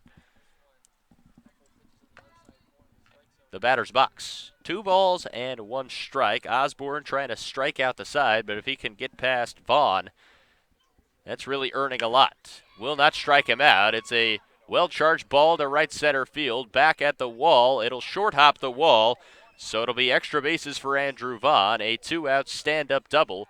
And the kid can just flat out rake, gets the job done again for the Gatemen, and they have a runner in scoring position here in the top of the 6th. It's kind of looking for a blemish on Miss America, if you will. It's hard to find one. He's just that good of a hitter, that good of a defender. We saw it in the last inning, and you talk about Andrew Vaughn, you talk about Spencer Torkelson, 2 of the best hitters in the country at the college level, 2 of the best hitters in this Cape Cod Baseball League, and both of them will be heading off to Team USA, so that's good news for the other 9 teams in the CCBL. And an absolutely beautiful sunset just off to the right of Eldridge Park right now. It's kind of a cloudy night. Sometimes the clouds make for the best sunsets, and that certainly is the case here tonight on Friday, June 22nd, as Osborne delivers strike one on the inside part of the plate to Austin Shenton, the third baseman. We've told you plenty about him so far here tonight. Hurt the Firebirds with a walk-off three-run home run on Sunday, not even a week ago, and trying to tie this game back up right here with Vaughn standing at second base. Osborne will try to escape the jam and get out of an inning where he gave up a two-run double just moments ago. Shenton 0 for 1, did score the only run for the Gatemen back in the second inning after walking. Here comes the 0-1 pitch, low into the dirt, stopped by Free, but Vaughn's going to be able to advance to third base. Doesn't really change all that much, however, with 2 outs. It'll be running on contact anyways, but Vaughn does move up to third. And so Shenton with a great opportunity with the tying run, even though it's just the 6th inning, 90 feet away. The only thing that does is that now, another wild pitch, another pass ball, anything of that nature, that will allow the runner Vaughn to come home from third base. And Shenton was really the thorn in the side of Orleans the last time these two teams met. We'll see if Osborne can get him here. Osborne misses outside with a 1-1 pitch. It goes to 2 balls and a strike.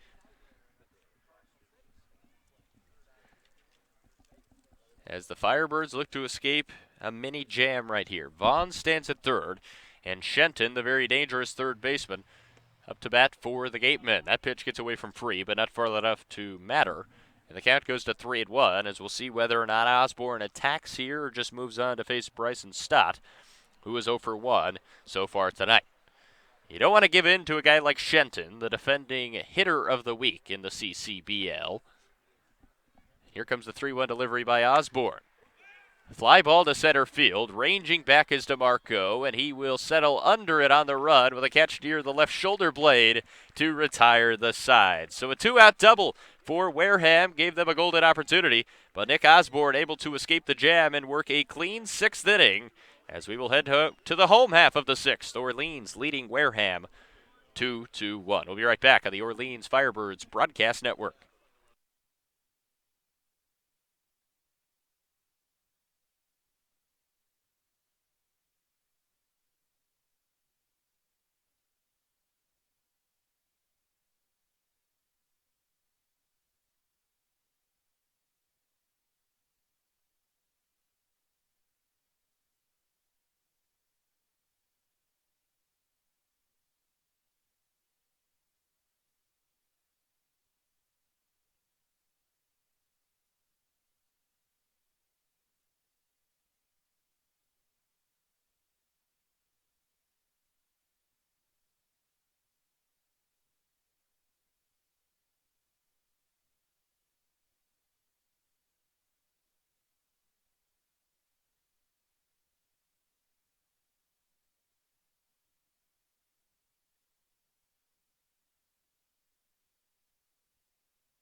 Welcome back to Eldridge Park. 2-1 Birds lead the Wareham Gatemen in a slow-scoring game. That means any run is a big run. We'll quickly give you a look around the Cape as we set the bottom of the 6th inning. Logan White will lead things off for the Firebirds, and he looks at strike number 1 from Zach Hart back out for the Gatemen in his 2nd inning of relief. But a couple games have gone final. 3 more still going on, including this one as the 0-1 pitch from Hart is a ball well low, bounced near the feet of Wyatt for ball number 1. Katsuit and Brewster were going at it, and the Whitecaps, who the Firebirds shut out yesterday, defeated the Kettleers, the opponent the Birds will see tomorrow. 5-4 Brewster over Katsuit. How about a surprising blowout as the Harwich Mariners, who came into the night leading the Eastern Division, blown out at the hands of the Whitey Red Sox. 12-1 the final score there at Red Wilson Field. And then a couple games very late, Falmouth and Hyannis tied at 1 in the top of the 9th inning. As the 1-2 pitch outside, Wyatt's still alive. The count goes to 2-2. Also Chatham and Bourne going at it, and Bourne on top of the Anglers 6-3, so that's good news for Orleans fans. as the Eastern Division has struggled. And there's strike 3 on the outside corner, getting Logan Wyatt for out number 1. A great pitch that froze a very good hitter in Wyatt, who struck out 2 times tonight, a very rare occasion indeed. And there's one away in the bottom of the 6th. Yeah, Braden, I was just about to say this is not an accurate representation of Logan Wyatt at all. He got punched out on a very questionable call the first time around. This one probably on the outer half, so Wyatt get punched up. But you heard what Kelly Nicholson had to say at the end of the 4th. He was probably borderline on a Team USA guy, a guy that has as good of a command of the strike zone as you'll see from any hitter in college baseball, and just the guy that, I mean, I've said time and time again, Freddie Freeman, Joey Votto type approach at the plate. James Free, the batter, and he swings and misses at a pitch from Zach Hart. The count goes to 1-1. And Joey Votto and Freddie Freeman, not a bad guy to be compared to, and especially when you're putting both of them in the conversation with Logan Wyatt. He has been very impressive, but comparisons like that will raise the eyebrows, but I do think they're fair comparisons from what we've seen so far. Here comes the 1-1 pitch to James Free. He looks at a pitch inside for ball number 2. A right-handed first baseman that hits from the left side, that sprays the ball all over. Yeah. Not necessarily a home run or bust guy, more of a contact guy who'll leave the yard from time to time. I'm not asking you to defend yourself. I mean, I agree. As the 2-1 pitch is swung over, and the count goes to 2-2. James Free trying to avoid his 3rd strikeout of the evening. And Hart trying to strike out back-to-back Firebirds. Here comes the 2-2, popped up out of play. The count stays at 2-2. So Nick Osborne currently on the bump for the Firebirds. Nobody out there throwing for Orleans, so it looks like he might get the 7th inning as well. It's been a bullpen game, already 4 pitchers used. Here comes the 2-2 pitch. Just high to James Free the second, and the count now full. 3 balls and 2 strikes. Good eye by James Free right there, who's had a rough night at the plate, 2 strikeouts already. It's been up and down so far this season for the Birds. Let's see if he can extend the inning or pick up a hit here with 1 down in the 6th. Comes the 3-2 pitch. It's swung on and missed. Gets to the backstop. Free will dig towards first base and reach on a strikeout swinging. So doesn't matter how you reach as long as you do so. Kelly Nicholson definitely will take that. And the Birds have a base runner with 1 away after the strikeout, and the pitch got away from the catcher Roscoe. Yeah, drop 3rd strikeout that you don't see too often. And James Free just finding a way to get on base. And when you have something like that and you beat your you-know-what out of the box and hustle down, you reach any way you can. And obviously doesn't look great in terms of the box score, but you got on base to give your team a chance to score. First pitch swinging is Phil Clark and knocking a base hit through the right side. And now that drop 3rd strike looks even bigger as Free will advance to second base. So the Firebirds have a runner in scoring position after the solid base hit from Phil Clark. And Phil Clark just seems to be locked in tonight. He was really the Vandy Bird that was struggling the most coming into the night, but already 2 for 3. Smoked that ball back in the 2nd inning. Now a good line drive through the right side. So the Birds have something brewing here with 2 on and 1 out. And Justin Levy, who has already hit 2 hard ground balls. One of them was an RBI. Ground out to shortstop at his first AB back in the 2nd inning as he swings over the top of a fastball. The count 0-1. Hart in a pickle yet again. Gave up a run in his first inning of relief just 1 inning ago. And now, in another tight situation, facing the bottom part of the Firebird lineup. Levy looks at ball 1 inside. The count equals 1 ball and 1 strike. Justin Levy, Kenosha, Wisconsin native, 6'1", 205. Will be a junior next year at Louisville. Very talented infielder. With a bit of pop at the bat as well. There's a breaking ball that finds the outside corner for strike number 2. Levy didn't quite agree with the call. Just going to have to battle here with 2 strikes. Yeah, this is a big AB for Justin Levy. You talk about the depth in this Orleans roster. You got Justin Levy and Spencer Steer, Jax Groshans, Carter Aldretti even in the conversation. Ton of depth over there at third base. You have to earn your playing time to start at the hot corner. The 1-2 pitch, ground ball down the third base line, gets away from Shenton. Everyone will be safe. And a hard hit ball by Justin Levy pays off. And the bases are juiced full of Orleans Firebirds with just 1 away as the Birds look to cause some more damage here in the bottom of the 6th. That's the 3rd hard hit ball by Justin Levy already tonight. All of them have been on the ground, but he scored up a couple of baseballs That one for Levy, just right to Shenton. Just a tough play for Shenton. Now you have Matt Frazier at the disc, who's struggling. Was hit by the pitch last time. He's got to find a way to drive in that run. And how about this opportunity for Matt Frazier? Looking for a way to get out of a slump. Here's your opportunity. Bouncing ground ball to the right side.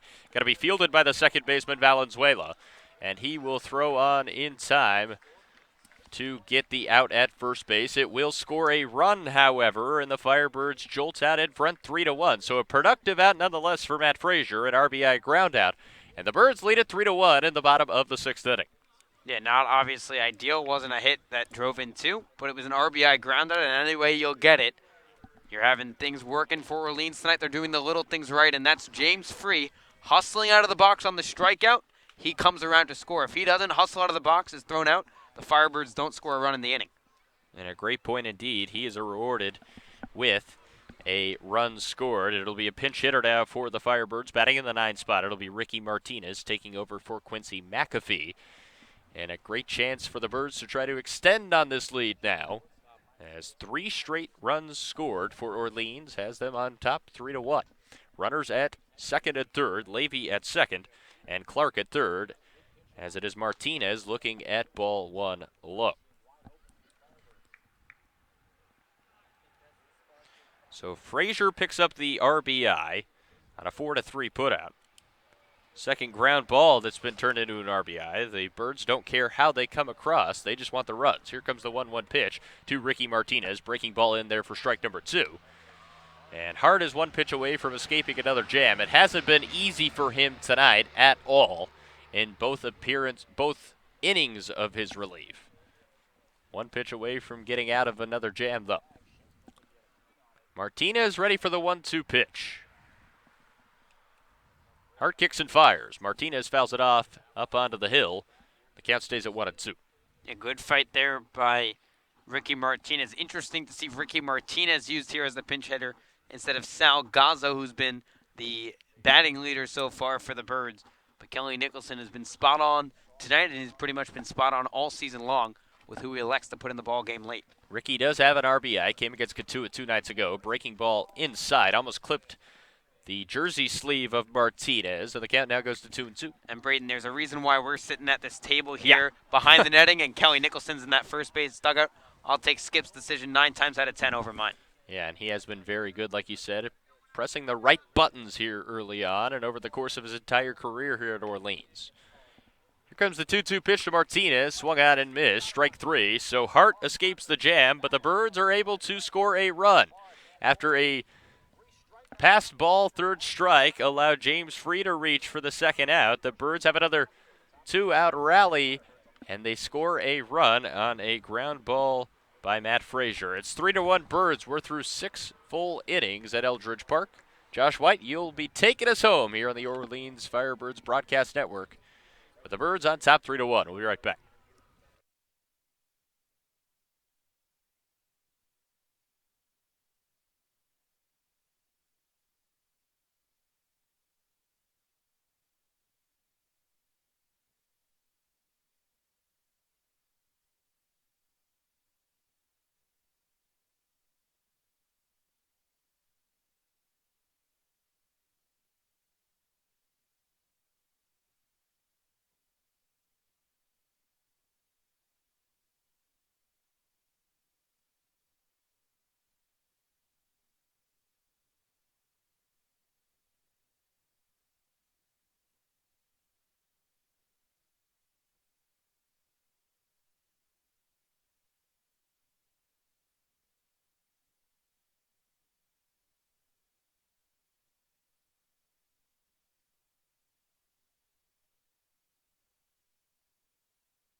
Nick Osborne back out there for the Orleans Firebirds, set to begin his second inning of work out of the bullpen for Orleans. It's 3-1 in favor of the Birds over the Wareham Gatemen. First pitch here from Osborne, a fastball on the outside corner to Brian Stott.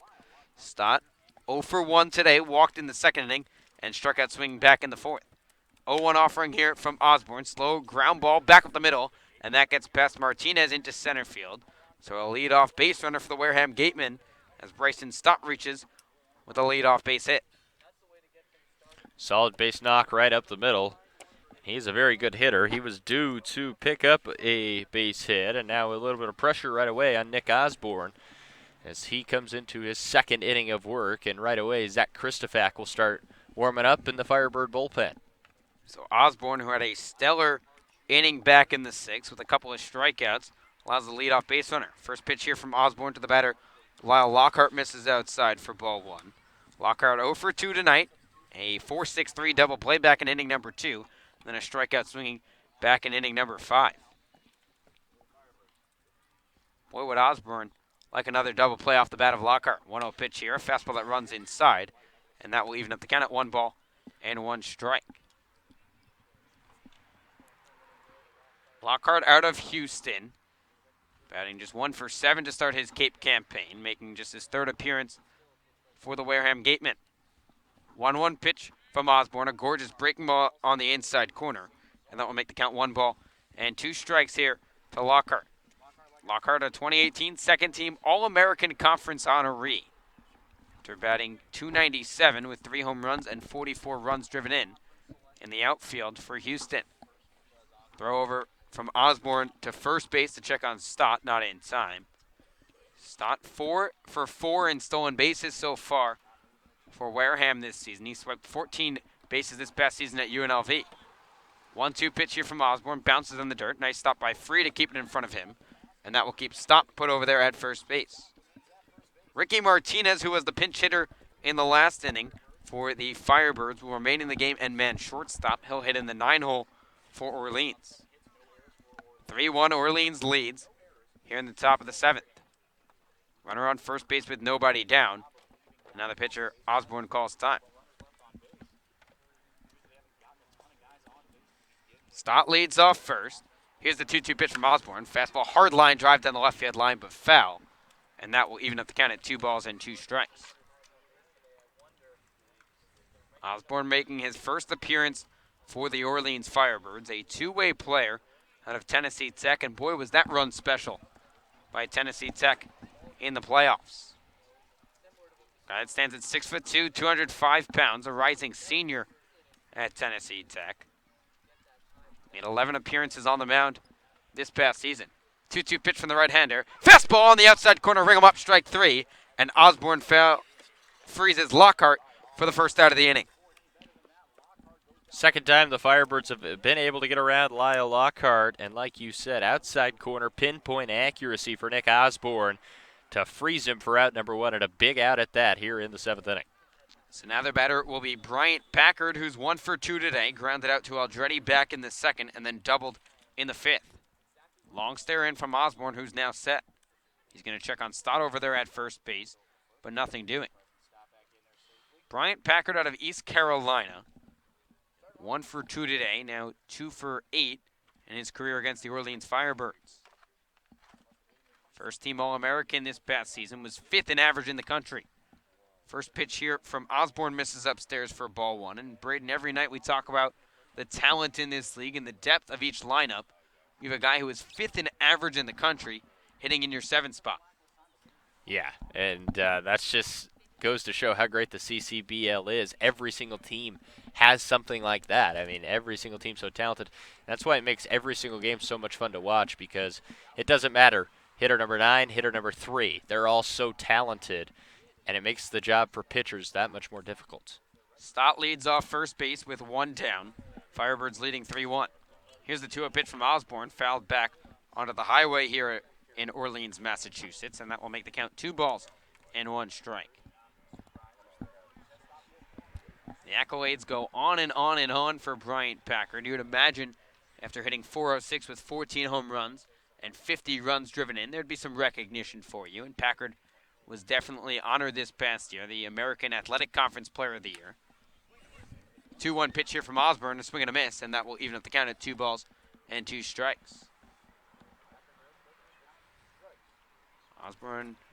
Packard, a guy who's gotten off to a little bit of a slow start so far to his CCBL career, just 8 for his first 31. Stott leads off first after reaching with a leadoff single, and now James Free, the catcher, the second, will call time. 3-1 Orleans leads here with a 1 out in the top of inning number 7. 2-2 pitch here from Osborne, a fastball that runs upstairs, and that will run the count full at 3 balls and 2 strikes. Stott with fantastic speed over there at first base.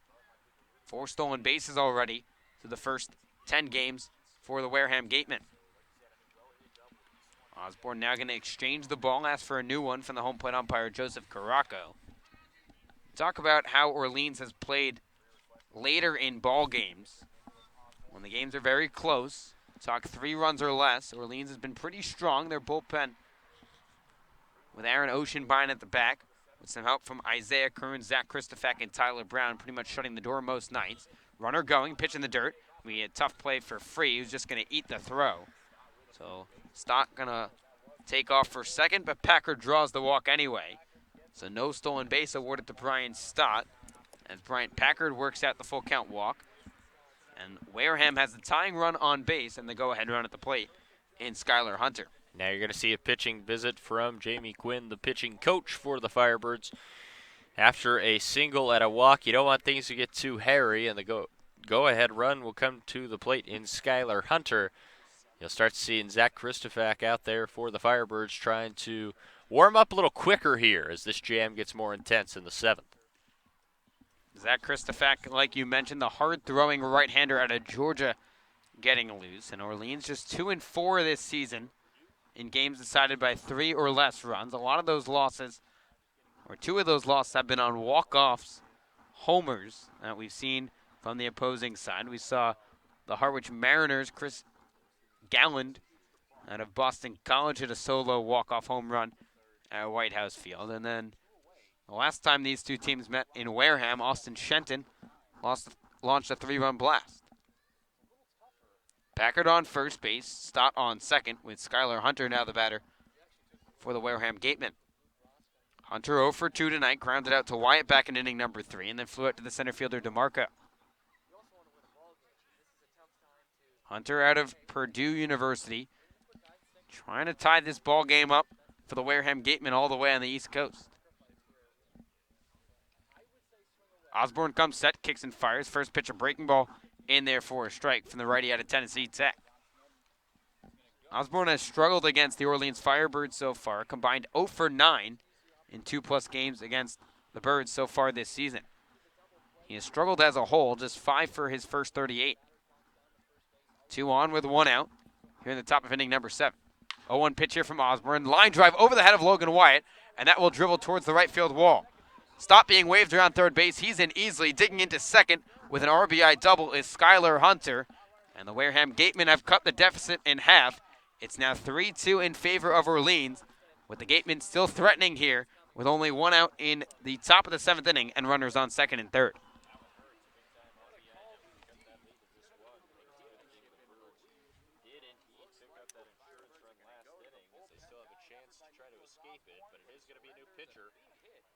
Osborne was great in his first inning.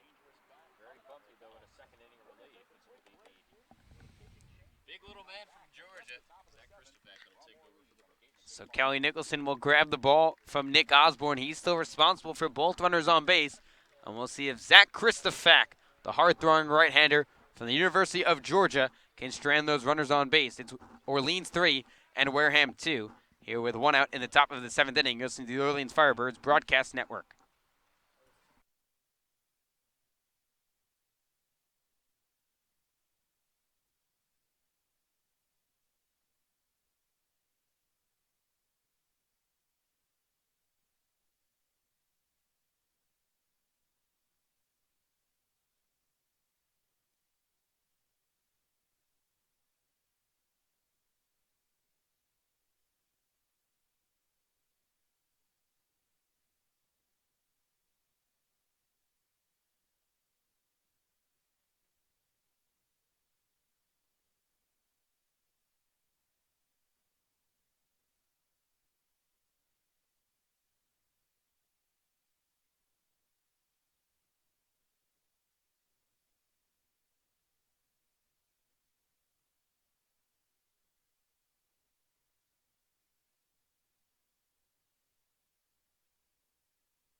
So the hard-throwing right-hander out of the University of Georgia, Zach Christofak, takes the mound for the Orleans Firebirds. Going to try and strand the 2 runners on board for the Wareham Gatemen. It's Orleans 3, Wareham 2, with 1 out in the top of the 7th inning. Nick Osborne, who looked great in his 6th inning, did not look that way here in the 7th. Yeah, just a bumpy road, and he's going to have to hope that Zach Christofak can get the Birds out of this jam, as both runners aboard are his responsibility. And Christofak trying to preserve this 1-run lead as things are getting late here in a very tight, contested ball game. It's been that way throughout, and both times in Wareham it was also pretty close. So these two teams very evenly matched from what we've seen. Zach Christofak making his 4th appearance for the Orleans Firebirds. Has a 1.50 ERA, pitched 6 innings so far, 5 walks, 5 strikeouts, and a 2.38 batting average against. First pitch here from Christofak to Roscom, a fastball that misses low for ball 1. Runners on 2nd and 3rd for the Wareham Gatemen after that RBI double off the bat of Skylar Hunter. Roscom 0 for 2 today, the catcher out of Nebraska. Infield conceding the run here for the Firebirds. Sharp ground ball hit to the left side, gloved by the shortstop Martinez. Going to take the short out over there at first in plenty of time, but that will bring the runner Packard home from first base. And the Wareham Gatemen have tied the ball game up on that RBI ground out off the bat of Luke Roscom. Yeah, so a productive out, and like you said, the Firebird infield was playing back. They were going to give Wareham that run, and that's exactly what happened. So brand new ball game here in the top of the 7th, right back to where we started, all tied up. But the Birds not out of the jam yet, as Hunter stands at third base now in the top of the lineup right now. So Jeremy Idens out of UCLA digs in from the right side. First pitch from Christofak misses low and inside for ball 1. Idens 1 for 3 today, doubled back in inning number 3, and he was our bird watch of the day. So big time bat for Wareham. 1-0 pitch here from Christofak, a gorgeous breaking ball in the outside corner. And that will even up the count at 1 ball and 1 strike. Idens just playing in his 4th game for Wareham. He's now 8 for his first 16. It's good for an even 500 batting average. 1-1 pitch from Christofak, a fastball at the letters. And that misses upstairs, and that will make the count 2 balls and 1 strike. Zach Christofak, not the biggest guy in stature, just 5'9", $178, but he sure does pack a big punch. Throwing that fastball in the low to mid-90s. 2-1 pitch here from Christofak, a fastball upstairs, and that will make the count 3 balls and 1 strike. And this is where Zach struggled a little bit his last time out against Harwich 3 days ago at White House Field. He only threw 2 innings but walked 4 guys. Runner on third base represents the go-ahead run for Wareham. 3-1 pitch, a swinging strike past the bat of Idens, and that will run the count full at 3 balls and 2 strikes. Obviously a huge pitch. You guys don't need to hear us say that here, but Christofak, a guy who you said could not find the strikeout pitch his last appearance, a big chance for one right here. 3-3 game here in the top of the 7th. Payoff pitch from Christofak. Fastball on the inside corner. Ring him up, strike 3. Christofak freezes Idens with a fastball that paints the inside corner. So Zach Christofak able to get out of a little bit of trouble, but not before the Wareham Gatemen scored 2 runs on 2 hits, no errors, and 1 run left on base. It's stretch time here at Eldridge Park. We've got a brand new ball game here in Orleans. It's 3-3. We're all knotted up between Wareham and the Firebirds. You're listening to the Orleans Firebirds Broadcast Network.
Stretch time here at Eldridge Park. 3-3 ball game between the Wareham Gatemen and the Orleans Firebirds.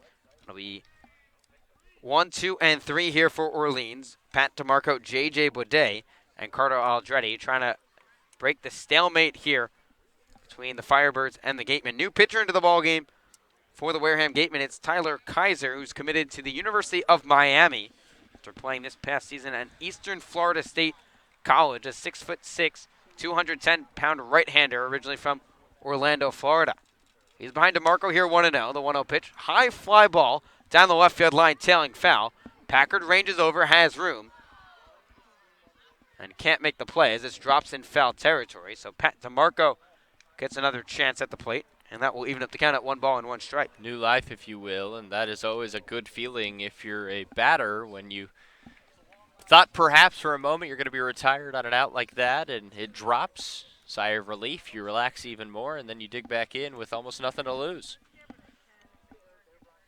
1-1 pitch here from Kaiser, breaking ball in the inside corner, and that will make the count 1 ball and 2 strikes here to Pat DeMarco. DeMarco 1 for 3 today, struck out twice, but singled in the 5th. Trying to find a way to get on base here in the 7th. 1-2 pitch misses inside, and that will even up the count at 2 balls and 2 strikes here to Pat DeMarco. And another break for DeMarco. That pitch could have been strike 3. Kaiser thought it was, but it popped out of the glove of Roscom, and you won't see that very much. DeMarco trying to get on base with fellow Vanderbilt teammate J.J. Baudet waiting on deck. Chopper down the third base slide, but foul, as Shenton touches it on the left side of the third base line. So we'll do it again at 2 balls and 2 strikes. Pat DeMarco riding a .409 on base percentage coming into the night. It's not trying to walk this season yet for Orleans. Here's the 2-2 pitch from Kaiser, a breaking ball that runs inside. That will make the count 3 balls and 2 strikes. DeMarco found a way to get on base and seemed practically half the at-bats this past season at Vanderbilt. Takes the payoff pitch, pops it up on the right side. The second baseman Valenzuela camps under it a couple steps on the outfield grass and makes the catch for the first out of the bottom of inning number 7. Just barely got under that baseball, and DeMarco has not quite been locked in tonight, and now falls to 1 for 4, and it'll be J.J. Baudet, who has looked very good for the Birds. Our bird watch of the game, trying to step up and do something for the Firebirds. I called a home run tonight. We'll see if he can come through right here. We'll see if J.J. can deliver for the birthday boy, Braden Bell. First pitch to J.J., a breaking ball that misses outside for ball 1. Like you mentioned, Baudet already 2 for 3 today. Now 4 for 11 to start his Firebird career. Still looking for that first round tripper. 1-0 pitch to Baudet, a fastball that runs low and inside. And that will run the count to 2 balls and no strikes. And obviously you talk about one of the best programs in college baseball of recent memory. It's definitely Vanderbilt. And you talk about a key cog for the Commodores this past season. That was J.J. Baudet. 2-0 pitch, hard ground ball up the right field line that kicks off the netting here at Eldridge Park. And that will make the count 2 balls and 1 strike. When Baudet was in the lineup for Vanderbilt this season, the Commodores went 27-12. Without Baudet, just 9-14. 2-1 pitch here to the left-handed power hitter. Hard line drive down the right field line. That lands in fair territory. Idens cuts it off before it hits the wall, but into second base with a 1-out stand-up double is J.J. Baudet, and he's on base for the 3rd time tonight. Hey, it's not a home run, but it's a pretty good AB still for Baudet, his 2nd double of the night. And now 3 for 4, He's looked very strong. We'll see if the Birds can cash in another run here in a tie ball game. Wareham 3, Orleans 3. Here with 1 out in the bottom of inning number 7. J.J. Baudet on second base represents the go-ahead run for the Birds. First pitch here to Carter Aldretti. Fastball that runs outside for ball 1. Aldretti was the offensive hero last night with that 2-run blast over the right field fence. He doesn't have to hit it out of the yard this AB. Just a single into the outfield would probably give the Firebirds a lead. Aldretti 0 for 2 tonight, but did walk in the 4th. 1-0 pitch, chopper to the right side, gloved by his counterpart Valenzuela, who tosses to the first baseman Vaughn in time. Moving to third base is Baudet on the ground ball to the right side. But there's 2 down here in the bottom of inning number 7, and now a very interesting situation with Logan Wyatt at the dish, the Birds' best player, and first base is open. We've seen him be intentionally walked already this season. And you wouldn't be surprised at all if that happens, especially with James Free, who has struck out in all 3 plate appearances. So it'll be interesting to see whether or not the Birds' best hitter, like you said, so far this season at least, Logan White will even have a chance here. But it looks like first off, we're going to have a mound visit. Appears that Wareham just trying to buy a little bit of time as they wait for a reliever to get loose. You could also see the intentional walk, where you start pitches away from the plate, see if Wyatt chases, and that way, if you get ahead with Wyatt chasing, maybe you would sack him. It's a possible route for the Wareham and Don Shenton, but Kaiser on the mound talking to the pitching coach for the Gatemen, just tossing the ball up in the air. This seems like a great stall tactic, like they like to say.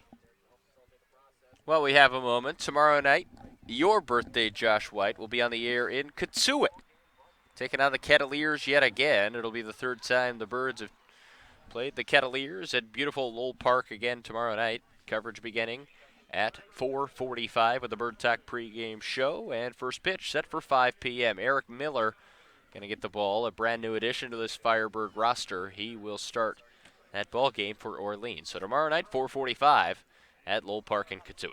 So Don Schnedden will take the ball for the Wareham Gatemen. He'll turn it over to another reliever for the Gatemen. We'll take a break here on the Orleans Firebirds Broadcast Network. It's 3-3, deadlocked between Wareham and Orleans.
Lyle Lockhart, who started off as the designated hitter tonight for the Wareham Gatemen, has come on to pitch for Wareham with this game all knotted up at 3. The go-ahead run just 90 feet away for Orleans. Josh White and Braden Bell on the call for the Orleans Firebirds Broadcast Network. Lyle Lockhart, a two-way guy, an outfielder, and a pitcher for Houston, making his first appearance on the mound this season for Wareham. But he pitched in 13 ball games this past season at Houston, went 1-2 with a 6.64 ERA, and he's got a tough test in Logan Wyatt, the Birds' best hitter. So it looks like they're going to go ahead and face Logan Wyatt. A very gutsy decision for Wareham. We'll see if it pays off for him. Logan Wyatt trying to give the Birds a lead here late. Wyatt entered the night first in the CCBL in on-base percentage, 3rd in slugging, and 9th in average. Lefty-on-lefty matchup here. First pitch to Wyatt, a breaking ball that misses outside for ball 1. Logan's had a tough night at the plate, just 1 for 3. Singleton came around to score in the second, but struck out looking in his 2 later at-bats. 1-0 pitch here to Logan, a bending breaking ball that catches the outside part of the plate, and that will even up the count at 1 ball and 1 strike. This past season at Louisville, Logan Wyatt drove in 69 runs, which was tied for 2nd in the ACC. Boy, would he love to drive in one here for the Firebirds. Baudet on third base represents the go-ahead run for Orleans. Here's the 1-1 pitch to Wyatt, another slow-moving breaking ball that drops in the zone, and Lockhart jumps ahead, 1 ball and 2 strikes. 3-3 ball game here with 2 outs in the bottom of inning number 7 here at Eldridge Park between the Wareham Gatemen and the Orleans Firebirds. Lockhart stares in for his sign from the catcher, Roscom. Wheels and deals. Here's the 1-2 pitch. Breaking ball in the dirt. Nice stop by the catcher, Roscom, to keep it in front of him and keep J.J. Baudet put at third base, and that will even up the count at 2 balls and 2 strikes. And you mentioned it. I'll give more props to Roscom. He just saved a run right there. It was a wild pitch. It definitely could have gotten by him, and that would have scored a run easily. But preventing that, and Logan Wyatt will still have to get the job done for the Birds. Lefty on lefty matchup here. Here's the 2-2 pitch. Breaking ball that Wyatt hits the other way over the outstretched arm of Austin Shenton and into left field. And Logan Wyatt delivers with an RBI single here in the bottom of inning number 7. Orleans has taken back the lead. It's 4-3 in favor of the Firebirds. Now, Logan Wyatt has wowed us a lot throughout the first 9 games of the season, but that might have been his prettiest display of hitting yet. Waited on a breaking ball, sent it to the other side, just over the glove of Shenton, the third baseman, and a beautiful piece of hitting, sending it to left field to put the Birds back on top, 4-3. There's that Freddie Freeman, Joey Votto comparison, taking the ball the other way. And Logan Wyatt delivers for Orleans. The Birds lead 4-3 in the first pitch from Lockhart to James Free, who's hitting from the right side for the first time tonight. Plunks Free on the back of the left leg. So Free reaches base, and the Birds have a little 2-out rally going here in the bottom of inning number 7. So it was a bit questionable indeed to bring in Lyle Lockhart, who obviously was focusing on hitting for the first 6 innings of this contest. You throw him in to pitch, and just like that, he is struggling a bit. A single and a hit by pitch, and the Birds now, Phil Clark, who has looked very good so far this evening, will have a chance to add some more damage for the Birds. That is now the 4th multi-hit game by Logan Wyatt in the first 10 ball games for the Firebirds. Credit that stat to Joe Catapano, the excellent beat writer for the Orleans Firebirds. First pitch here to Phil Clark, a breaking ball that runs inside for ball 1. Joe always with the stats. I'd say he's the Ken Rosenthal of the Orleans Firebirds beat. It's truly an honor to have Joe here with us on this media team. We wouldn't be the same without him, that's for sure. Free leads off first, Wyatt off second. The 1-0 pitch here to Clark, a fastball that paints the outside corner. And that will even up the count at 1 ball and 1 strike. Phil Clark, 2 for 3 today, doubled back in inning number 2, struck out swinging in the 4th, and then singled in the 6th. Orleans 4, Wareham 3, here with 2 outs in the bottom of inning number 7. Orleans looking to scratch across another insurance run for the Firebirds bullpen. Lefty on lefty matchup here with 2 aboard. Here's the 1-1 pitch, a fastball that plunks Clark on the noggin. And he's going to trot over to the first base dugout. And now the trainer going to check on Phil Clark as he's now talking to Kelly Nicholson, but a very scary fastball that hit off the front part of the helmet off Phil Clark.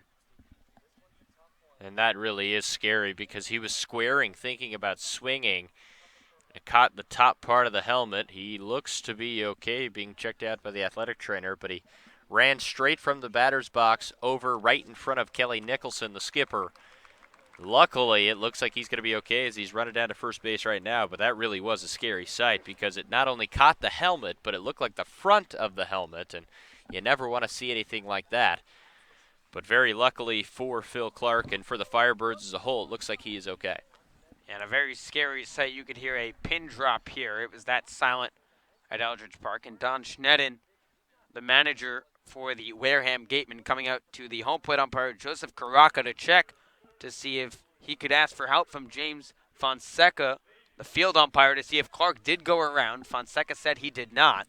So that will load the bases here for the Birds with Justin Levy, now the batter for Orleans. He's hit 3 hard-hit balls already tonight and already has an RBI. Bases full of Birds here for Orleans. First pitch here to Levy. Hard line drive into right field. And the right fielder coming in on it. Dives, but can't make the grab of that one. Dinks down. In from third base is Logan Wyatt. Being waved around third is James Free. He's in standing up. It's a 2 RBI single off the bat of Justin Levy. And the Birds have broken it open here in the bottom of inning number 7. It's 6-3 in favor of Orleans. Great piece of hitting. It hasn't been the long ball that's gotten the job done for the Firebirds tonight. It has been bloops, and that has worked out just fine as a big-time response for the Birds. After blowing the lead in the top of the 7th, they've responded very nicely here in the bottom half, scoring 3 runs, and they aren't done yet. But like you said, a great job by Justin Levy coming up with a very clutch hit.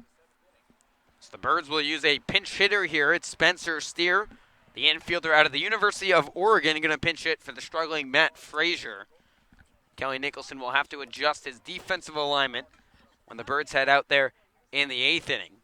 But Orleans leads this one 6-3 with 2 outs in the bottom of inning number 7. And we've seen some big-time rallies with 2 outs for Orleans, and they have one here brewing once again. So it's Levy on first, Clark on second, with Steer at the dish. First pitch to Spencer Steer, bounces in the dirt, kicks off the catcher Roscom, and it runs to the backstop as Lyle Lockhart has struggled here in the ballgame for the Wareham Gatemen. Both runners advancing for Orleans, and the Firebirds have runners on second and third with 2 down, and Spencer Steer at the dish. And hindsight clearly is 2020, always has been, always will be, but it's looking like that decision to go to Lockhart definitely is backfiring. He's really struggled ever since being brought in, and the Birds have feasted on him so far. So runners on second and third here for Orleans, already leading 6-3. The 1-0 offering from the southpaw on the outside corner, and that will even up the count at 1 ball and 1 strike. You've seen Spencer Steer start a couple games at third base for Orleans, making his 7th appearance now for the Firebirds. He's 5 for his first 16, including 2 for 3 last night with an RBI. Lockhart wheels and deals, the 1-1 pitch to Steer. Hard line drive into left field. The left fielder Packard ranging on and can't get there as that one dinks in. 1 run is in, the throw around third, the slide here from the runner Levy. He's in safely. It's a 2 RBI single for Spencer Steer, and the Firebirds have put up a 5 spot here in the bottom of the 7th inning. It's 8-3 in favor of the Birds. This is the offense we've been waiting for Orleans. A great pinch hit appearance for Spencer Steer. A nice little 2-run RBI, and like you said, breaking this one open in the 7th inning.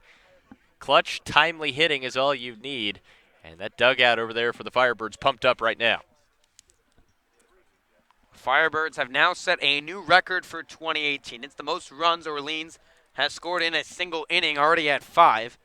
And now Ricky Martinez, who is a pinch hitter in the last inning, who has come on to play shortstop, will get his second AB. The first pitch from Lockhart in there for a strike.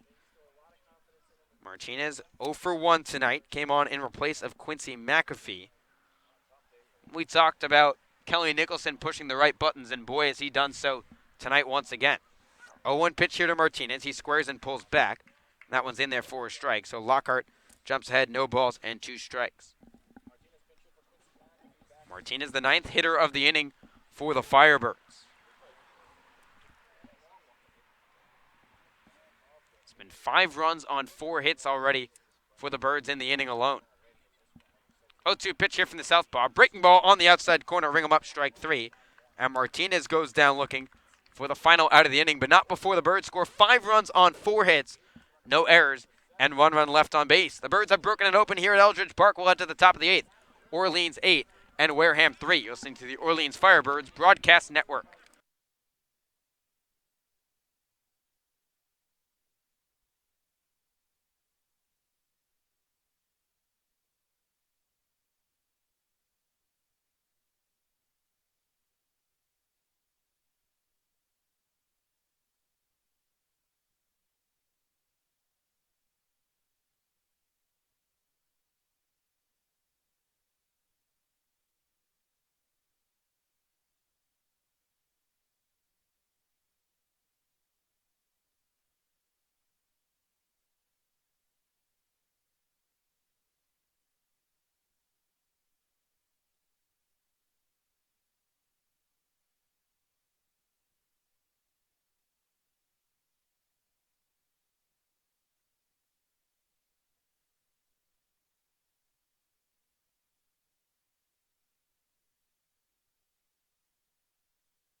The Orleans Firebirds with a comfortable 8-3 lead as we head to the top of the 8th inning here at Eldridge Park. Josh White and Braden Bell on the call for the Orleans Firebirds Broadcast Network. It'll be 2, 3, and 4 here for the Wareham Gatemen. Sahid Valenzuela, Andrew Vaughn, and Austin Shenton set to face Zach Christofak, who's back out there after getting out of a 2-on with 2-out jam after he came in for relief of Nick Osborne. First pitch here from Christofak to start the top of the 8th, misses outside for ball 1. The Firebirds broke this ball game open with 5 runs on 4 hits. A nice 2-out rally for Orleans. This is a spot Orleans has felt very comfortable so far this season. The 1-0 pitch, a blooping ball into shallow right center field, and that dinks down as Valenzuela reaches for the second time tonight, and he's aboard with with a leadoff base hit here to start the top of the 8th. But Braden, like I was talking about, Orleans very comfortable in this situation when leading after 7 innings. They're 3-0 in 2018 when leading after 7. And a lot of credit needs to go to the bullpen because of that stat, and we'll see whether or not they can secure this lead. This is a big shutdown inning for Zach Christofak. If he can finish through this without any more damage done, that will really even up the ante as far as percentages go in terms of Orleans possibly winning this ball game. So runner on first base is Valenzuela after the leadoff single. And the good thing for Orleans is Andrew Vaughn cannot tie the ball game. First pitch to him misses outside for ball 1. And I say that, he's 1 for 3 tonight. But he's the National Player of the Year this past season at Cal. He's the first ever player that attends Cal Berkeley to win the National Player of the Year. 1-0 pitch from Christofak, a big hack and a miss through the fastball. And that will even up the count at 1 ball and 1 strike. And he's off to a good start in the CCBL as well.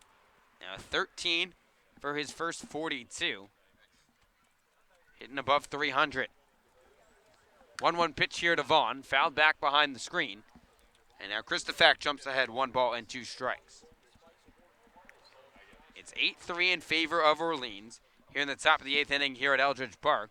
The Birds breaking it open with a 5-run inning just in the bottom half of the 7th.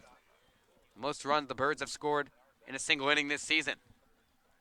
1-2 pitch here from Christofak. Fastball that Vaughn fouls off. So we'll do it again at 1 ball and 2 strikes. Nice job by Christofak. Now that you have a 5-run lead like you talked about, you just got to attack the strike zone. You can afford to give up a home run or whatever. No pressure really on anyone. Pound the strike zone. Don't issue any walks. That's the biggest thing for the relievers for the Birds here. 1 ball and 2 strike count here to the batter Vaughn. 1-2 pitch from Christofak. Breaking ball that misses outside. Nice eye by Vaughn to lay off of that one. And that will even up the count at 2 balls and 2 strikes. Orleans has scored 8 runs on 11 hits. No errors for the Gatemen. It's 3 runs on 7 hits. No defensive miscues as well. Valenzuela leads off first base after reaching with a leadoff single. Here's the 2-2 pitch from Christofak. Broken bat ground ball to the left side. Underhand toss from Martinez to steer at second. On to first, a 6-4-3 double play. And Zach Christofak picks up 2 big outs with 1 pitch and gets the National Player of the Year to ground in to a 6-4-3 tailor-made double play. And there's 2 down in the top of the 8th. Second bat, Andrew Vaughn has shattered this evening as well. So good job by the Firebird pitching staff of attacking Vaughn. I know he had that double his last AB, but other than that, a very good job against one of the best players in the country. So now their batter will be Austin Shenton, who broke Firebirds fans' hearts on Sunday at Wareham with the 3-run walk-off home run. Again, he cannot do it in this situation with the Birds leading by 5 here in the top of the 8th. First pitch from Christofak, slow rolling ball up the first base line, touched by the first base coach. He can't make the play for strike 1.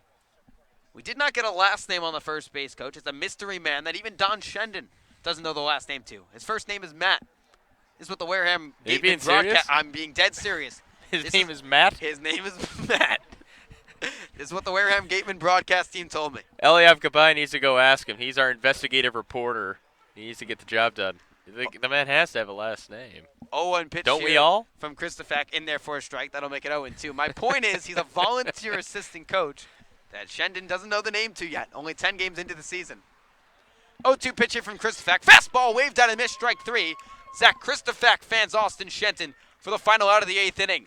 Birds lead 8-3 as we'll head to the bottom of inning number 8 here at Eldridge Park. You're listening to the Orleans Firebirds Broadcast Network.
Bottom of the 8th inning we go here at Eldridge Park. It's Orleans 8 and Wareham 3. Josh White and Braden Bell on the call for the Orleans Firebirds Broadcast Network. It'll be top of the order here for Orleans. Pat DeMarco, J.J. Boudet, and Carter Aldretti set to face the new pitcher into the ballgame, Brendan White, for the Gatemen, who we saw the last time these two teams faced, and we got the matchup we were waiting for last time. Brendan White out of Siena facing Brandon White out of West Virginia, with Josh White and Braden Bell on the call, who's often called Brandon at Starbucks, I've been told. Yes, yes, that is a problem. But yes, Brandon White back into the game. His 2 appearances so far, 3 innings of work, and he has given up an earned run in those 3 innings. 3 walks, 3 strikeouts. So we'll see if the Birds can feast on him as much as they did Lyle Lockhart, whose night ends with a third of an inning, 3 hits, 4 earned runs allowed, and 1 strikeout. So a tough night on the mound for Lockhart. And a tough night all around. He was 0 for 3 at the dish as well. And the top of the lineup for the Birds will lead things up. First pitch to Pat DeMarco. He swings, chops it to the left side, glove by the shortstop Stott. Tosses to first, beats DeMarco by a step for the first out of the bottom of the 8th inning. So now the batter will be J.J. Boudet, who's already 3 for 4 today, with a couple of extra base hits already to his credit. Boudet, a bird watch before the game, has paid dividends on the birthday call by Braden Bell. Right-hander White comes set, kicks and fires. First pitch to Boudet misses outside for ball 1. The Birds, the last time they came to the plate, scored 5 runs on 4 hits and brought 9 batters to the dish. It's the most runs the Birds have scored in a single inning all season long. Right-hander kicks and fires, 1-0 pitch. A curveball on the outside corner, and that will even up the count at 1 ball and 1 strike. Boudet has really broken out here for the Birds in just his 3rd inning in the Orleans Red.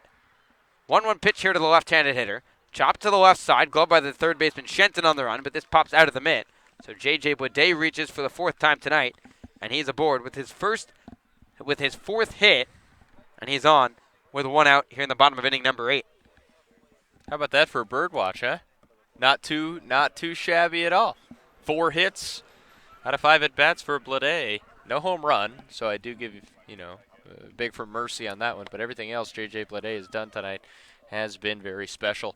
And now 12 hits for Orleans on the night.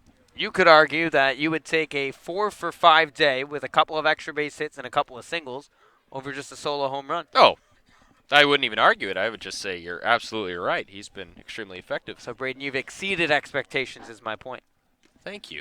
First pitch to Carter Aldretti, kicks past the catcher Roscom and rolls to the backstop as J.J. Boudet runs to second base on the wild pitch. And a ball boy for the Firebirds went to go pick that up, so time is out. But Boudet already on second with 1 out here in the bottom of inning number 8. It wouldn't be a bad sign for another insurance run for Orleans. You can never have too much insurance, right? That's what those great auto insurance companies tell you. Is this a commercial? It is not a commercial, okay, I promise. No commercial. Yeah, I mean, always tack them on, keep piling them on. You can never be safe enough, as we found out in Katuitt a few days ago. Boudet leads off second. The 1-0 pitch to Carter Aldretti, a curveball that does not break and plunks Carter Aldretti on the backside. So Aldretti will trot down to first base after being plunked by the slow-moving curveball. Another batter hit for Orleans, but the Firebirds with plenty of ice in the first base dugout, and now Logan Wyatt could put this game out of reach. 4 Birds have now been hit by pitches.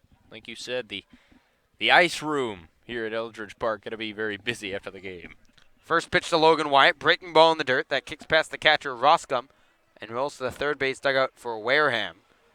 So another wild pitch from the right-hander Brendan White as Boudet advances to third. Aldretti moves to second, and White falls behind Wyatt, 1 ball and no strikes. It's Orleans 8, Wareham 3. Here with 1 out in the bottom of inning number 8, and now Wareham going to intentionally walk Logan Wyatt to set the force all around and try and induce an ending double play. Already a 2-0 count here to Wyatt. The third free ball outside the zone misses. So Wyatt ahead 3-0, but he'll just rest the bat on that left shoulder of his. The 3-0 pitch misses outside, ball 4. So an intentional walk for Logan Wyatt as he reaches for the 3rd time tonight. And the Birds have the bases loaded for James Free, who has struggled up the dish 0 for 3 already with 3 Ks. But he scored 2 runs, strangely enough. He, of course, reached back in the 6th inning on a strikeout. They got past the catcher, Roscom. And then last inning was hit by a pitch, believe it or not, like that hasn't happened a few times. And now a great chance to produce some offense. First pitch to James Free in there for a strike. Like you mentioned, Braden, he is 0 for 3, but has reached 2 times tonight. Some very odd ways, but has reached nonetheless. Bases full here for the Birds. 0-1 pitch to Free. Hard ground ball through the left side into left field. A base hit. In from third base is Blade. Being held up over there is Carter Aldretti. But it's an RBI single for James Free, and the Birds lead 9-3. Let the scoring barrage continue as this Birds offense has really come alive in the past 2 innings. And now we're going to have a pinch hitter for Phil Clark, Kenyon Yovan, who pitched last night for the Firebirds. This could be one of his final appearances with the team as he's getting ready to head off to Team USA. He'll bat with the bases loaded. So Kenyon Yovan, as you mentioned, started the ball game off well for Orleans. Going to pinch hit for the designated hitter, Phil Clark, out of Vanderbilt. Kenyon was absolutely spectacular for Orleans. Through 5 no-hit innings, getting the start for the Birds before heading off to Team USA. Base is still full here for Orleans. 9-3 is the score here in the bottom of the 8th. First pitch to Yovan misses outside for ball 1. James Free on first after the RBI single. Wyatt leads off second. Aldretti 90 feet away at third base. 1-0 the count here to Kenyon Yovan. Here's the pitch. Fastball corked onto the hill here at Eldridge Park. And that will even up the count at 1 ball and 1 strike. Yovan more of a pitcher at Oregon this past year. Started out as their closer, moved into the weekend rotation. Did have plenty of at-bats as well, but struggled, just batting .233. Bases full here of Birds. 1-1 pitch, a breaking ball in the dirt that he chases, and that will make the count 1 ball and 2 strikes. Orleans 9, Wareham 3. Firebirds have now scored for the 4th consecutive inning, something that was a little bit of a problem for the Birds the last few games, scoring in the later innings of ball games. Yeah, but not tonight. Already 5 runs in the 7th and another run home here in the 8th. And, you know, you assumed it was going to be another high-pressure ball game when the Gatemen were able to tie it up in the 7th, but Orleans said not tonight, and they have really responded offensively.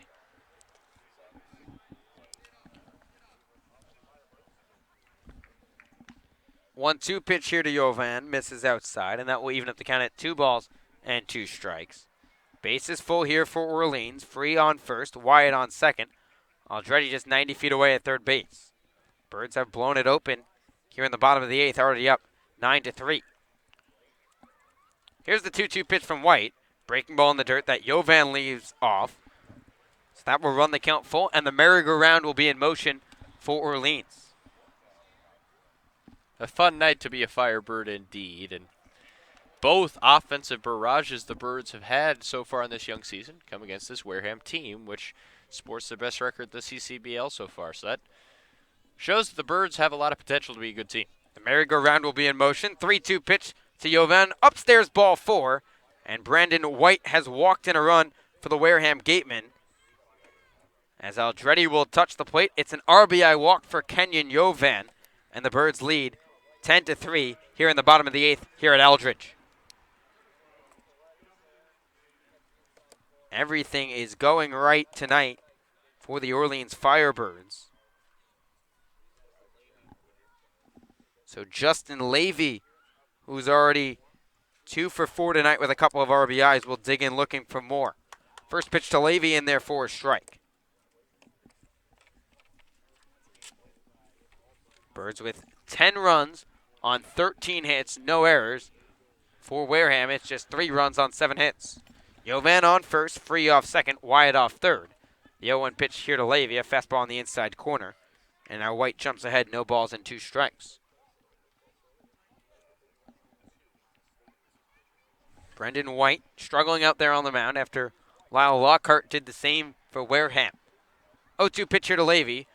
Curveball that he just fights off. A high bouncer off his foot up the third base line. So we'll do it again at no balls and 2 strikes. And that never feels good. Luckily, he appears to be okay. And 1 run away from surpassing the season high in runs. It ties the 10 runs Orleans scored against Wareham in Game 2 of that doubleheader. The 0-2 pitch to Levy, breaking ball in the dirt. He fans through it for strike 3, but not before the Birds tack on a couple more runs. After that's only 2 down in the inning. You're getting ahead of yourself. I am. It was only 1 out. After the offensive barrage continues. Orleans not wanting to go down just yet. So Orleans leads 10-3 here with 2 down in the bottom of the 8th. And now Spencer Steer, who was a pinch hitter an inning ago and stayed in at second base, digs in from the right side. First pitch to Steer, in there for a strike. Steer 1 for 1 tonight and is the 8th hitter of the inning for Orleans. 0-1 pitch here to Steer. Fastball that he cuts at and misses. And now White jumps ahead, no balls and 2 strikes. It's Jovan on first, Free on second. White 90 feet away at third base. Spencer Steer at the dish. Already 1 for 1 tonight. 0-2 pitch to Steer, breaking ball that he lays off in the dirt. And that will make the count 1 ball and 2 strikes.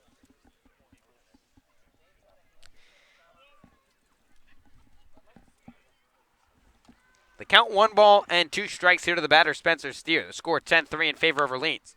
1-2 pitch popped up behind the plate, and that tails out of play. So we'll do it again at 1-2. So it's the third game between these two teams, obviously, and the Birds have put up some runs, already 23 to this point. Obviously, a base hit will extend that total, but outscoring the Gatemen 23-11 so far this season. So pretty impressive offensive showings against the Gatemen. Big-time props to Joe Catapano for the stats all night long. The 1-2 pitch to Steer, a fastball that runs upstairs. Now we'll even up the count at 2 balls and 2 strikes. And I think Joe likes these shutouts. I think he does. I don't think he likes them. I think he loves them. He does love them. I know for a fact. He acts humble, but he loves the shutouts. 2-2 pitch here to Steer. Fastball waved at a missed strike 3. So that strikeout will end the inning, but not before the Birds tack on a couple of more runs on 2 hits, no errors, and leave the bases full. We'll head to the top of the 9th inning here at Eldridge Park. Orleans trying to shut the door up 10-3. You're listening to the Orleans Firebirds Broadcast Network.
Shea Smitty out of the University of Louisville into the ballgame for the New Orleans Firebirds, set to try and close this out with the Birds leading the Gatemen 10-3 as we head to the top of the 9th inning here at Eldridge Park. It'll be 6, 7, and 8 here for the Gatemen. Bryson Stott, Lyle Lockhart, and Bryant Packer due up to face Smitty, who has pitched before for the Birds in a couple appearances already this season. And Shea Smitty has looked, it's been a tale of two outings, we'll put it that way. He looked pretty rough in that first outing, but very good in his last one. 2 appearances, like you said, 2 at a third innings pitch, 3 hits, 1 earned run allowed, 4 walks. That was the issue his first outing.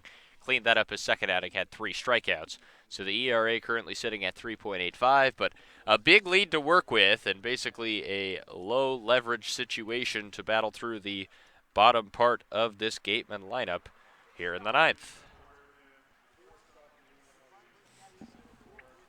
So Bryson Stott out of UNLV will dig in from the left side. He's reached base twice tonight, 1 for 2, but also drew a walk back in inning number 2. Shea Smitty trying to keep this game out of reach and give Orleans their second victory in a row. First pitch here from Smitty to the batter Stott in there for a strike. Shea Smitty trying to close this game out for the Birds. It would not be a save, obviously, with Orleans blowing the gates open here in the later innings. Orleans has combined for 7 runs in the 7th and 8th inning tonight. A 1 pitch lifted down the left field line. The left fielder Carter Aldretti giving chase, but that runs out of play. And now Smitty jumps ahead, no balls and 2 strikes. What an offensive outburst by the Firebirds late in this game. I know we've talked about it a few times, but it's 9 of the 10 runs came in the 5th inning or later for this team. Really just an explosion late. They've scored in every inning since the 5th. Smitty ahead of the batter 0-2. Right-hander kicks and fires. 0-2 pitch, breaking ball that just misses upstairs. And that will make the count 1 ball and 2 strikes. The batter, Bryson Stott. Smitty, a big right-hander out of Louisville, stands at 6'5". Righty wheels and deals the 1-2 pitch, fastball upstairs, and that will even up the count at 2 balls and 2 strikes. It'll be Stott, Lockhart, and Packard trying to extend this ball game for Wareham, and you might get a very interesting situation here with Lockhart, who came into the ball game as the pitcher, could pick up the loss and try and extend this game, however. The 2-2 pitch fouled back. It's a piece of the power line above our heads. You smell the before burnt the highway. substances? Oh, I absolutely do. Yeah, baseball is just burned there. Time to make a little campfire. 2-2 pitch from Smitty. Stott fouls this one off in the first base dugout, and Quincy McAfee going to grab it for the Birds and toss it to a fan over the netting. Okay, so obviously still 3 outs to go here, but the Birds, they were sitting 2-6, about to win their 2nd straight. You go on the road to Katua tomorrow, and then you have a doubleheader at home against Hyannis. Things possibly starting to turn for the Firebirds here. 2-2 pitch from Smitty, a breaking ball that misses just upstairs, and that will run the count full. And 3 balls and 2 strikes. And you talk about that little win streak possibly for the Birds. Orleans has not won 2 in a row this season yet. And as a high school coach of Joe Catapano's once said, 1 is a win, 2 is a streak. And that is exactly what's being started tonight for the Firebirds. 3-2 pitch from Smitty. Fastball waved at a miss, strike 3. Shea Smitty fends Bryson Stott for the first out of the top of the 9th. And Wareham is now down to their final 2 outs. But the mood around Eldridge has been a lot more comfortable. Last night it was the pitching, holding Brewster to just 2 hits, shutting them out. Tonight the bats came alive. So both facets of this ball club looking very good in the past 2 nights. And against a good Katuitt squad tomorrow who just lost. And so it'll be interesting to see whether or not the Firebirds can finally hand the Kettleers a loss, because Katuitt 2-0 against Orleans this season, but both are kind of cheap wins, and the Firebirds realistically think they could have won both of those games. 0-1 pitch from Smitty to Lockhart, misses inside. That will make the count 1-1. Lockhart 0 for 3 tonight, grounded into a double play back in inning number 2, and has struck out twice since, and that night more rough than it seems. There's the 1-1 pitch here from Smitty, catch the inside corner, and that will make it 1-2, because Lockhart, who started as the DH, moved into the pitcher's role and should be on the short side of the stick for the loss. 1-2 pitch from Smitty. Fastball waved out and missed, strike 3. Back-to-back strikeouts for Shea Smitty, and the Wareham Gatemen are down to their final out here at Eldridge Park. Shea Smitty looking very strong in his relief outing. Now 3 straight batters struck out dating back to last inning.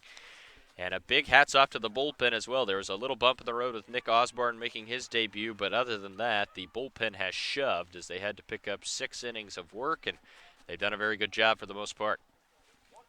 First pitch here to Bryant Packard, who's the last line of defense for the Wareham. Gateman bounces in the dirt for ball one, and that seemed to cross up the catcher, James Free the second, who's going to come out for a quick word with Shea Smitty. Bryant Packard out of East Carolina. 1 for 2 tonight, doubled in the 5th, but also reached base with a walk in the 7th and came around to score.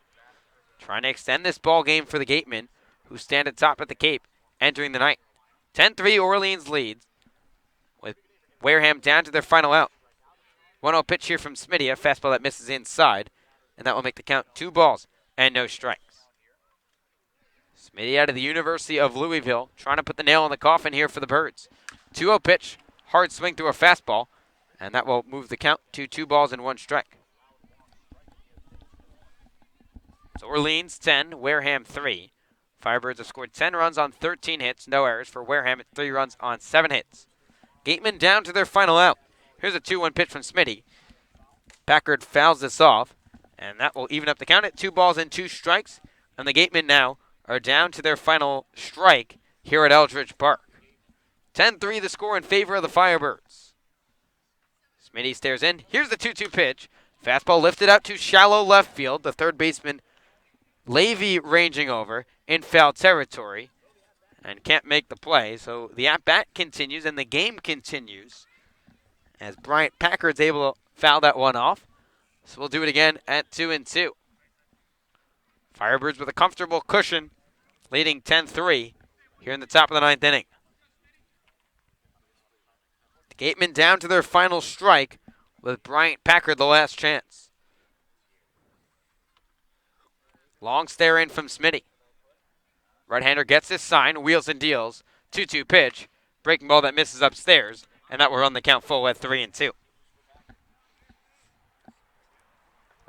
Firebirds exploded for runs late in this ball game. They scored 9 of their 10 runs in the 5th inning or later tonight. 3-2 pitch from Smitty. Line drive lifted out to deep center field. DeMarco on the run, and he can't get there as this 2 hops the fence. Packard digging for second. He's taking the turn around for third. The throw into the cutoff man, Martinez. He'll eat the throw, but it's a 2-out triple for Bryant Packard that 1 hop the fence in dead center, 434, and that extends the ball game for the Wareham Gatemen. That's good wood. You don't see that often, and like you said, no joke, dead center field. Rolled out to the 434 side. A nice job by Pat DeMarco out there in center field to get it in quickly, but anywhere else on the Cape or pretty much anywhere in the country, that's a home run. Here it is just a triple. So now Skylar Hunter the last chance for the Gatemen trying to extend this game. First pitch from Smitty, a fastball on the outside corner in there for a strike. Hunter 1 for 3 today, had an RBI double back in inning number 7. Gatemen down to their final 2 strikes here in the top of the 9th here at Eldridge Park, with the Birds leading 10-3. 0-1 pitch here from the right-hander. Hard line drive near the Gatemen dugout. And that will make the count no balls and 2 strikes, and Wareham down to their final strike once again. Orleans 10, Wareham 3, with 2 out in the top of the 9th. Birds looking for their 2nd straight victory for the first time this season. Hunter digs back in from the left side. Smitty toes the rubber. Working from the first base side with Packard leading off third. Smitty comes set at the belt. Right-hander kicks and fires. 0-2 pitch. Breaking ball that just misses upstairs. And that will make the count 1 ball and 2 strikes. So Packard stands 90 feet away with the Birds leading 10-3 here with 2 down in the top of the 9th. Gatemen down to their final strike. Here's the 1-2 pitch from Smitty. Fastball waved out and missed. The throw down from Free to the first baseman Wyatt in time. As that completes the ball game here at Eldridge Park, the Birds win 10-3, and Orleans has their first 2-game win streak of the season here in 2018 as the Birds pick up a big-time win over the Wareham Gatemen, the best team on the Cape coming into the night. And Orleans takes the series lead 2-1 after tying their season high in runs with 10 on 13 hits. The Gatemen with 3 runs on 8 hits. Braden, your thoughts about tonight's game and the performance by the Orleans Firebirds? Well, the Gatemen came into tonight with the best record in the CCBL, but they got an absolute whooping tonight at the hands of the Orleans Firebirds. Everything working for Orleans, especially offensively, like you said. 13 hits, 10 runs, and also now 5 straight games where Firebird pitchers have struck out at least 10 batters. So a very impressive all-around performance for New Orleans. 2 straight wins. Off to Katua tomorrow with the team looking a lot better. So the Birds now 4-6 on the season as Wareham drops to 7-4. The winning pitcher tonight, Zach Christofak, who did a fantastic job out of the bullpen for Orleans. He went an inning and 2/3, gave up 1 hit, no runs, no walks, and 2 Ks. On the other side for the Gatemen is Lyle Lockhart out of Houston, who started off as the DH but got roughed up as the Birds scored 9 of their 10 runs in the final 4 innings. So the Birds have put another win in the right column as the Birds on their 2-game winning streak for the first time this season. So Eliav Gabai will be talking after the game with Justin Levy before J.J. Blade joins us for the post-game show. So a little 2-for-1, if you will, here on the Orleans Firebirds Broadcast Network. In terms of post-game interviews, I'm sure Joe Catapano will have up his story shortly on the Orleans website, as well as on social media at Firebirds CCBL on Twitter. These are not shameless plugs. I promise you, Braden Bell. They are, but it's okay. I'll let them slide. So stay tuned as Eliav Gabai is standing by with the player of the game, Justin Levy. Eliav, take it away for the post-game show. I'm here with player of the game, Justin Levy. And Justin, 3 RBI today, 5 in the past 2 days. Why do you think you're seeing the ball so well? Just reps, getting used to it took a little bit, and then I got hit in the wrist, so I took some time off, and then just getting back in the swing of things and seeing balls and BP and stuff, it just helps. Well, you seem fine to me. And now, that 7th inning was wild. 5 runs to blow the game wide open. What went down? Why do you think you guys found your groove right there? Yeah, I mean, we were just having good at-bats. Everybody was competing in the box, and we weren't giving up, even with 2 strikes. We were moving the baseball, just finding a way, and everybody did their job. Now, 2-0 in the homestand. How do you think you can take that momentum and go into Katua tomorrow? Yeah, I think this group's confident. It's nice to get a couple more wins under our belt. Pitching's doing great, hitting's doing great. We're putting up runs, we're getting on base, we're getting bags, so I'm confident. He's confident. There you have it, guys. Back to you. Thanks, Justin. Yeah, absolutely. You heard it there from Justin Levy. The Birds playing some confident baseball of late.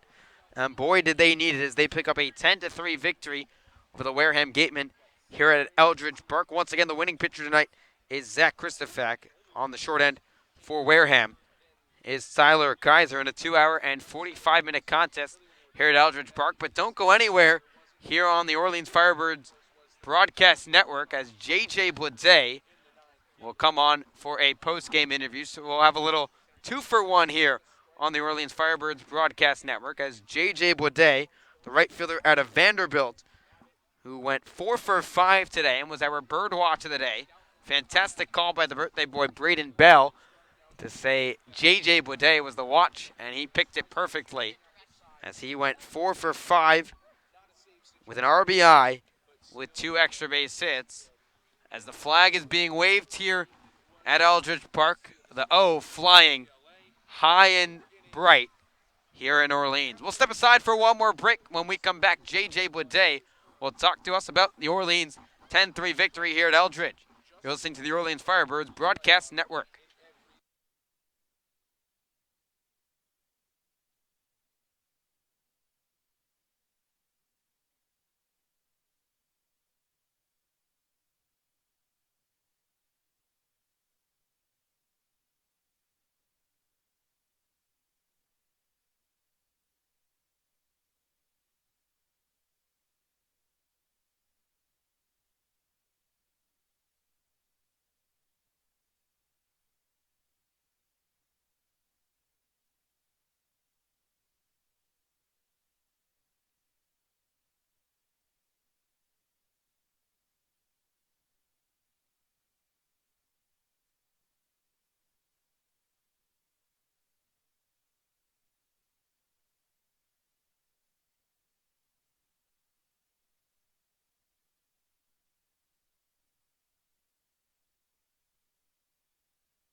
Welcome back here at Eldridge Park. The Birds 10-3 winners over the Wareham Gatemen as we will look around the Cape and see where the Orleans Firebirds stand after tonight. Orleans now 4-6 on the year. Wareham drops to 7-4. The Brewster Whitecaps beating the Katuitt Kettleers 5-4 at Stony Brook Field.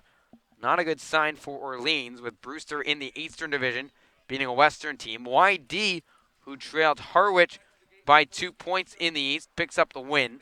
And they are now tied atop the East in a three-way tie with the Chatham Anglers if they lose tonight. And they're trailing Bourne 6-5 in the bottom of the 8th. The Firebirds pick up the win here at Eldridge over the Wareham Gatemen. So Orleans now 4 points behind first place spot in the East at 4-6 with 8 points already. And you heard what Braden Bell had to say about those early season numbers. Don't be alarmed. Usually the championship team of the CCBL, not a team that got off to a hot start. The average win total stands around 4, and the Firebirds have 4 wins in their first 10 games. So a very good sign for Kelly Nicholson and company as this team starts to come along with players still arriving. I know the Birds still waiting on Joey Lancelotti here in Orleans. But let's recap how it all went down here at Eldridge Park as we continue to wait for J.J. Boudet. Orleans scored a run in the bottom of the second inning on the RBI groundout by Justin Levy. Then they tacked on another one in the fifth on the RBI single by J.J. Boudet. In the sixth, Orleans tacked on another insurance run. Tacked on a couple insurance runs, or I should say one in the sixth on the RBI groundout by Matt Frazier. And then they broke it open in the seventh with 5 runs where the Birds brought 9 batters to the plate, scoring 5 runs on 4 hits. In the 8th, they tacked on a couple of insurance runs on a RBI single off the bat of James Free II, and then an RBI walk given to Kenyon Yovan. So we'll step aside for the final break here at Eldridge Park. Again, Orleans 10 and Wareham 3 as J.J. Boudet will join us here on the OFBN postgame show. Listening to the Orleans Firebirds Broadcast Network.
Welcome back to Eldridge Park. The Orleans Firebirds come out on top of the Wareham Gatemen 10-3. Joining me now is J.J. Boudet. J.J., you had a great game at the yard tonight, went 4 for 5, couple extra base hits. What was working for you at the plate tonight? I was just starting my swing a little bit earlier, and I was just looking for something to hit over the plate. So I was just trying to simplify things and just look for a pitch to hit. Obviously coming from Vanderbilt, a couple of your college teammates here. What's that like playing alongside Pat DeMarco and Phil Clark, guys that you're used to seeing and seeing them up and down the lineup with you? Oh, it's awesome. I mean, those guys are great. I mean, they're mature kids for being freshmen, upcoming sophomores, and they're just fun to be around. They got good personalities, so you can feel a little bit more comfortable with guys like that around. So that comfort level seemed to break out a little bit tonight for you and the rest of the squad. As a whole, as a team, what was working in those later innings, especially with that 2-out rally in the bottom of the 7th when you guys broke out for 5 runs? I just thought we were more patient at the plate. We saw more pitches, and the guys just took advantage of that, and we capitalized when we needed to capitalize. Obviously, you joined the team late coming after. You guys were unfortunately knocked out of the postseason. But what do you think's rolling for this team right now? Winners of 2 straight, heading to play Katuitt tomorrow at 5 p.m. I just think it's going to be a battle, obviously, and we're just looking to stay consistent. Get back to the middle, and just that's about it. Yeah. Awesome. Thanks for the Yeah, time, no JJ. problem, man. Appreciate it. Best of luck tomorrow night. Fantastic game tonight. Thanks, The man. Birds come out on top of the Wareham Gatemen 10-3 here at Eldridge Park. Orleans now 4-6 on the season. They'll be back at it tomorrow against the Kentuit Cavaliers with pregame starting at 4:45. First pitch at 5 o'clock here on OFBM. For Braden Bell, Josh White, and the rest of our fantastic crew here on the Orleans Firebirds Broadcast Network, saying so long here at Eldridge Park. We'll be back on the air tomorrow, starting with the pregame show at 4:45 from Kentuit. Have a nice night, everyone, and go Birds here on OFBN.